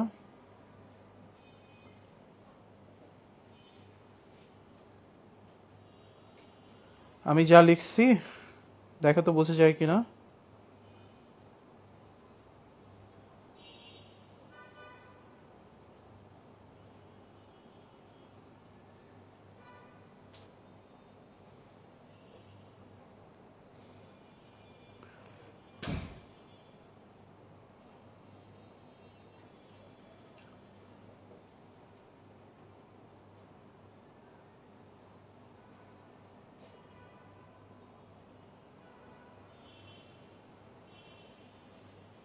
ওকে, তাহলে একমাত্র সমসত্তীয় হচ্ছে দ্রবণ, কণার বেশ রেঞ্জ, তাই ফার্স্ট মানটা পড়বো। অদৃশ্য হচ্ছে দ্রবণ, ব্রাউনীয় টিন্ডাল গ্রথি হচ্ছে কলয়েড, অস্থায়ী মিশ্রণ সাসপেনশন এন্ড কোয়াগুলেশন। একবারে যদি আমি সংক্ষেপে বলে দেই তাহলে এটা হচ্ছে এটা, ঠিক আছে। ওকে, থ্যাংক ইউ, আমরা বুঝতে পারছি। এবার আসো কলয়েড। কলয়েডের ক্ষেত্রে তুমি দেখবে এই ধরনের একটা চার্ট আছে এবং অনেকগুলা হচ্ছে টপিকে বলা আছে বিস্তারিত মাধ্যম, বিস্তারিত বস্তু কণা, ঠিক আছে। যেমন এই যে এই ধরনের অনেকগুলা কথা আছে, ঠিক আছে। এখন আমি এই কথা যেগুলো আছে এগুলাকে একবারে পড়বো, ঠিক আছে। যেমন এটাতে আমি আসতেছি একটু পরে, যেমন এইরকম একটা চার্ট তুমি পাবো 5.3 সারণীতে, ঠিক আছে। এই জিনিসটা আমি কিভাবে করে হচ্ছে ইজিলি পড়বো, এটা একটু তোমাকে চিন্তা করতে হবে, হ্যাঁ। তোমার চিন্তা ভাবনাটাকে যদি তুমি একটু বাড়াইতে পারো তাহলে এটা খুব ইজি। যেমন যে কোনো একটা কলয়েডের বস্তুকে আমি যে অবস্থায় দেখি, হ্যাঁ, যে অবস্থায় দেখি মনে রাখবো সেটা হচ্ছে তার মাধ্যম, ঠিক আছে। তোমার বইয়ের ভাষা অনুযায়ী কলয়েডের দুইটা অবস্থা থাকে, একটা বস্তুকণা, একটা মাধ্যম। বই বলছে যেটা বেশি সেটা মাধ্যম, যেটা কম সেটা বস্তুকণা। পরীক্ষার হলে তো আমি আসলে দাড়িপাল্লা নিয়ে বসবো না যে কোনটা বেশি আছে কোনো কম আছে। তাহলে আমি পরীক্ষার হলে কোন টেকনিক অবলম্বন করবো, আমি মনে রাখবো যে কোনো একটা বস্তুকে যে অবস্থায় দেখা যায় সেটা হচ্ছে তার মাধ্যম, ঠিক আছে। আর বস্তুটা যা দিয়ে তৈরি, ঠিক আছে, সেটা হচ্ছে তার বস্তু কণা, ঠিক আছে। সহজ কথা। যেমন একটা এক্সাম্পল দেই, ধরো হচ্ছে আমাকে বলা হয়েছে বাটার, ঠিক আছে। এই যে বাটার পাইছি, একটু চিন্তা করো তো বাটারটাকে তুমি কি অবস্থায় দেখো, বাটারকে আমি কি অবস্থায় দেখি। বাটার একটা চর্বির ঢেলা, তাই না। তার মানে এটাকে শক্ত অবস্থায় দেখা যায়, ঠিক আছে। এটা একটা কঠিন অবস্থা, ঠিক আছে। তাহলে যা দেখি সেটা কি মাধ্যম। তাহলে বাটারের মাধ্যম কি ভাইয়া, দেখো এই যে কঠিন, ঠিক আছে। সহজ কিন্তু, ঠান্ডা মাথায় চিন্তা করলে হবে। আর বাটারটা তৈরি কি থেকে, দুধ থেকে। দুধ আসলে কি, দুধ আসলে তরল, তাই না। তাহলে যা দিয়ে তৈরি দুধ সেটা হচ্ছে তরল, তাইলে বাটারের বস্তুকণা হচ্ছে তরল, বাটারের মাধ্যম হচ্ছে কঠিন, শেষ। আবার তুমি চিন্তা করো যে হচ্ছে যেমন কুয়াশা, ঠিক আছে। কুয়াশাকে তুমি কি অবস্থায় দেখো, বা মেঘ তুমি কি অবস্থায় দেখো ভাইয়া, মেঘ ভাসতেছে, কুয়াশাচ্ছন্ন অবস্থা, তাই না। তাহলে এগুলা হচ্ছে আমার কি, গ্যাস। তাহলে এই যে মেঘ, এই যে কুয়াশা, এগুলা হচ্ছে গ্যাস, এগুলা আমার মাধ্যমটা হচ্ছে তাহলে কি, গ্যাস। আর এগুলা কি থেকে তৈরি হয়, কুয়াশা তৈরি হয় কি থেকে, পানি থেকে, তাই না ভাইয়া। পানি, জলীয় বাষ্প হচ্ছে আস্তে আস্তে উপরে উঠছে, কুয়াশা তৈরি করে, কুয়াশাচ্ছন্ন অবস্থা করে বা মেঘ তৈরি করে, তাইলে যা দিয়ে তৈরি সেটা হচ্ছে কি পানি বা তরল। ঠিক আছে, তাহলে তুমি যদি জাস্ট একটু ঠান্ডা মাথায় চিন্তা করতে পারো, এই ধরনের যে টপিকগুলো আছে বিস্তৃত মাধ্যম কি বস্তু কণা কি, একদম সহজ। ঠিক আছে, তুমি জাস্ট একটু চিন্তা করে ঠান্ডা মাথায় যদি হচ্ছে পড়ো, তাহলে দেখবে এগুলা মিলে গেছে। ঠিক আছে, তাহলে বোঝা গেছে এই চার্ট কিভাবে পড়বো। এটা কিছুই না ভাইয়া, তোমার জাস্ট তোমার কনসেপশন, তুমি ঠান্ডা মাথায় চিন্তা করবা, অ্যান্সার চলে আসবে। ঠিক আছে, আচ্ছা এইখানে একটা কথা আছে ভাইয়া, এই যে হচ্ছে আমরা কোয়াগুলেশন করি, এই কোয়াগুলেশন গুলাকে বিভিন্ন ভাবে করা যায়। ঠিক আছে, কোয়াগুলেশন মানে কি, যখন হচ্ছে বিভিন্ন কলয়েড ধাতু মানে কণাগুলাকে বিভিন্ন মাধ্যমে, যেমন পেপটাইজেশন, তড়িৎ চালন, ঠিক আছে, এই ধরনের মাধ্যমগুলোতে বিভিন্ন ধরনের হচ্ছে আয়নের অবস্থান পরিবর্তনের জন্য কোয়াগুলেন্ট থেকে জমাটবদ্ধ দানাদার অবস্থায় তৈরি হয়, সেটাকে বলে কোয়াগুলেশন। এখন কোয়াগুলেশন করার বিভিন্ন ধরনের পদ্ধতি আমার হচ্ছে বলা আছে এখানে, পেপটাইজেশন, বিজারণ, জারণ পদ্ধতি। ঠিক আছে, এখন এই জারণ পদ্ধতির মধ্যে কিছু কথাবার্তা আছে, যেমন হচ্ছে ধনাত্মক চার্জযুক্ত কোনটা, ঋণাত্মক চার্জযুক্ত কোনটা, ঋণাত্মক চার্জযুক্ত কোনটা। ঠিক আছে, তাইলে আমি এইটা মনে রাখি এইভাবে, যদি তোমাকে বলে ধাতুর সল, ঠিক আছে, ধাতুর সল, আমি মনে রাখি এদের নাম তুমি সবসময় বাংলায় পাবা, তিনটা নাম আছে, তিনটা নাম মনে রাখার জন্য এই জিনিসটা মনে রাখলেই চলে, জিপিএস। ঠিক আছে, গোল্ড, প্ল্যাটিনাম, সিলভার। ঠিক আছে, বাংলায় লেখা থাকবে, কারণ দেখো বইয়ের বাইরে প্রশ্ন হবে না। ঠিক আছে, বই যেভাবে আছে স্যাররা সেভাবেই হচ্ছে অপশনগুলোকে তুলবে। তার মানে যদি কোনো জায়গায় তুমি হচ্ছে একদম ধাতুর নাম পাও, সহজ কথা, ধাতুর নাম আছে, ঠিক আছে, জিপিএস, গোল্ড, প্ল্যাটিনাম আর হচ্ছে সিলভার, তাহলে মনে রাখবা ধাতুর গুলা জিপিএস হচ্ছে নেগেটিভ। ঠিক আছে, তাইলে ধাতুর সল হচ্ছে কি নেগেটিভ। ঠিক আছে, কোন জায়গায় যদি সালফাইড থাকে, আমরা জানি সালফাইড হচ্ছে ঋণাত্মক, তাই না, অধাতব। ঠিক আছে, তাহলে সালফাইডকে আমরা হচ্ছে কি হিসেবে লিখি, মাইনাস। তাহলে মনে রাখবা যদি কোনো জায়গাতে সালফাইড থাকে, ঠিক আছে, তাহলে অবশ্যই এবং অবশ্যই এগুলো হবে ঋণাত্মক চার্জ। ঠিক আছে, তাহলে তুমি খালি ঋণাত্মকটাই মনে রাখো। ঠিক আছে, আর বাকি যা থাকবে সবকিছু হবে কি ধনাত্মক, কথা শেষ। ঠিক আছে, তাহলে ধাতব হাইড্রোক্সাইড গুলা হচ্ছে কি ধনাত্মক। ঠিক আছে, বাকি যা আছে সবই ঋণাত্মক। তার মানে আমাকে যদি কেউ বলে গোল্ড, প্ল্যাটিনাম, সিলভার এগুলা ধাতুর নাম, এগুলার সল, তাহলে মনে রাখবো এরা নেগেটিভ। ঠিক আছে, আমাকে যদি সালফাইড দিয়ে কিছু বলে, সালফার যেহেতু নেগেটিভ, আমি মনে রাখবো এরা সবাই হবে নেগেটিভ। ঠিক আছে, তাহলে এই কয়েকটা কথা যদি মনে থাকে, তাহলে আমার মনে হয় পজিটিভ কোনটা নেগেটিভ কোনটা পারা সম্ভব। ঠিক আছে, তাহলে একটু বলো তো ভাইয়া, কোনটা ধনাত্মক সল,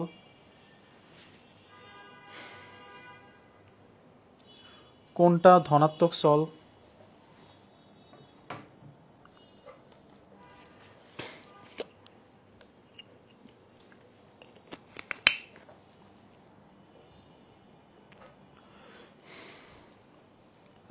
কোনটা ধনাত্মক সল?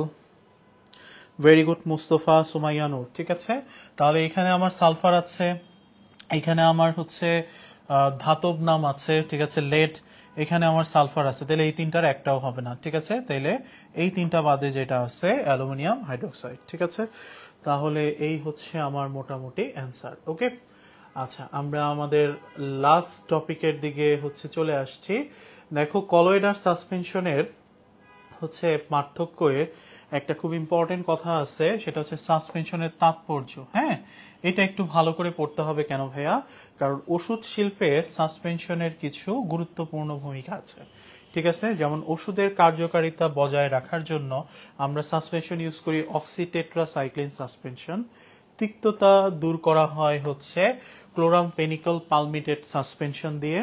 স্থানিক প্রয়োগে ওষুধ ব্যবহৃত হয় যেটাকে আমরা বলি ক্যালামিন লোশন। ঠিক আছে, কলেরা ভ্যাকসিন এটাও হচ্ছে একটা সাসপেনশন। আমরা যে এমআরআই করি, সেই এমআরআই এর মধ্যে বিভিন্ন ধরনের বা হচ্ছে সিটি করি, সেইখানে ইমেজিং কাজে বেরিয়াম সালফেট ইউজ করা হয়, এটাও এক ধরনের সাসপেনশন। তাহলে এই যে কথাগুলো আছে, কোনটা ওষুধের তিক্ততা দূর করে, ওষুধের কার্যকারিতা করে, স্থানিক প্রয়োগে কোনটা, ইমেজিং এ কোনটা, এই ধরনের প্রশ্নগুলা মেডিকেলে আসতে পারে। ঠিক আছে, তাহলে এইটুকু পয়েন্ট অবশ্যই তোমাকে মাথায় রাখতে হবে। ঠিক আছে, আচ্ছা এইবার আসো আজকে লাস্ট টপিক, যেটা সেটা হচ্ছে ওই যে বললাম ভাইয়া, কোয়াগুলেশন বিভিন্নভাবে করা যায়, ঠিক আছে?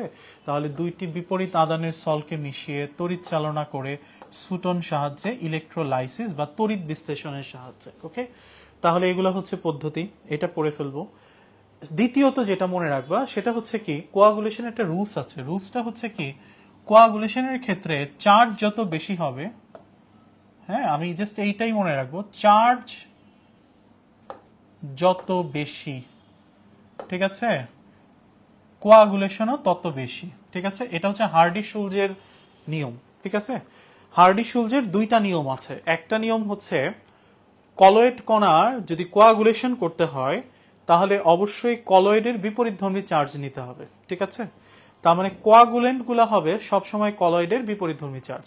কোয়াগুলেন্ট মানে হচ্ছে যেটার সাহায্যে কোয়াগুলেশন করা হবে। তাইলে কলয়েডের বিপরীতধর্মী চার্জের নাম হচ্ছে কোয়াগুলেন্ট। এটা হার্ডি-শুলজের প্রথম নিয়ম।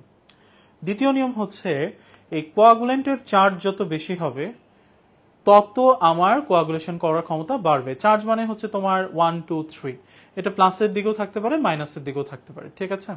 তার মানে যাদের +3 তার কোয়াগুলেশন করার ক্ষমতা +2 এর চেয়ে বেশি, +2 এর কোয়াগুলেশন করার ক্ষমতা +1 এর চেয়ে বেশি, ঠিক আছে?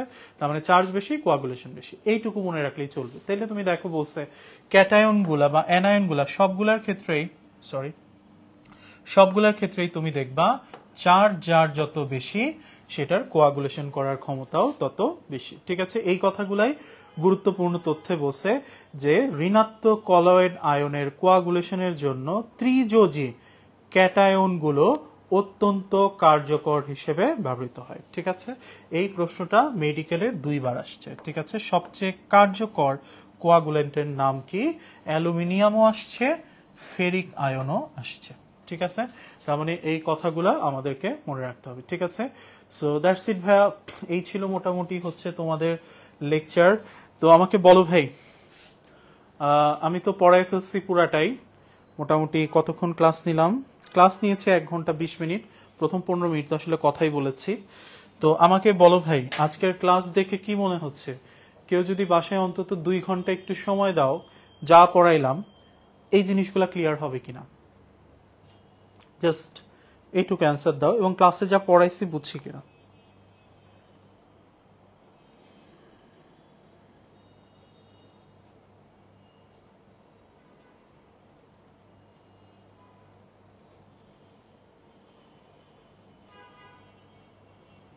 বা যদি কারো কোনো প্রশ্ন থাকে সেটা।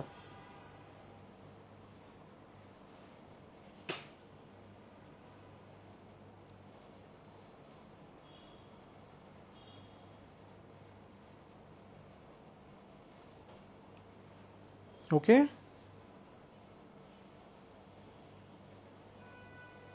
ঠিক আছে। সো আমার মনে হয় ইয়েস মৌমিতা, তোমার নাম দেখে বুঝেছি। Thank you Mustafa.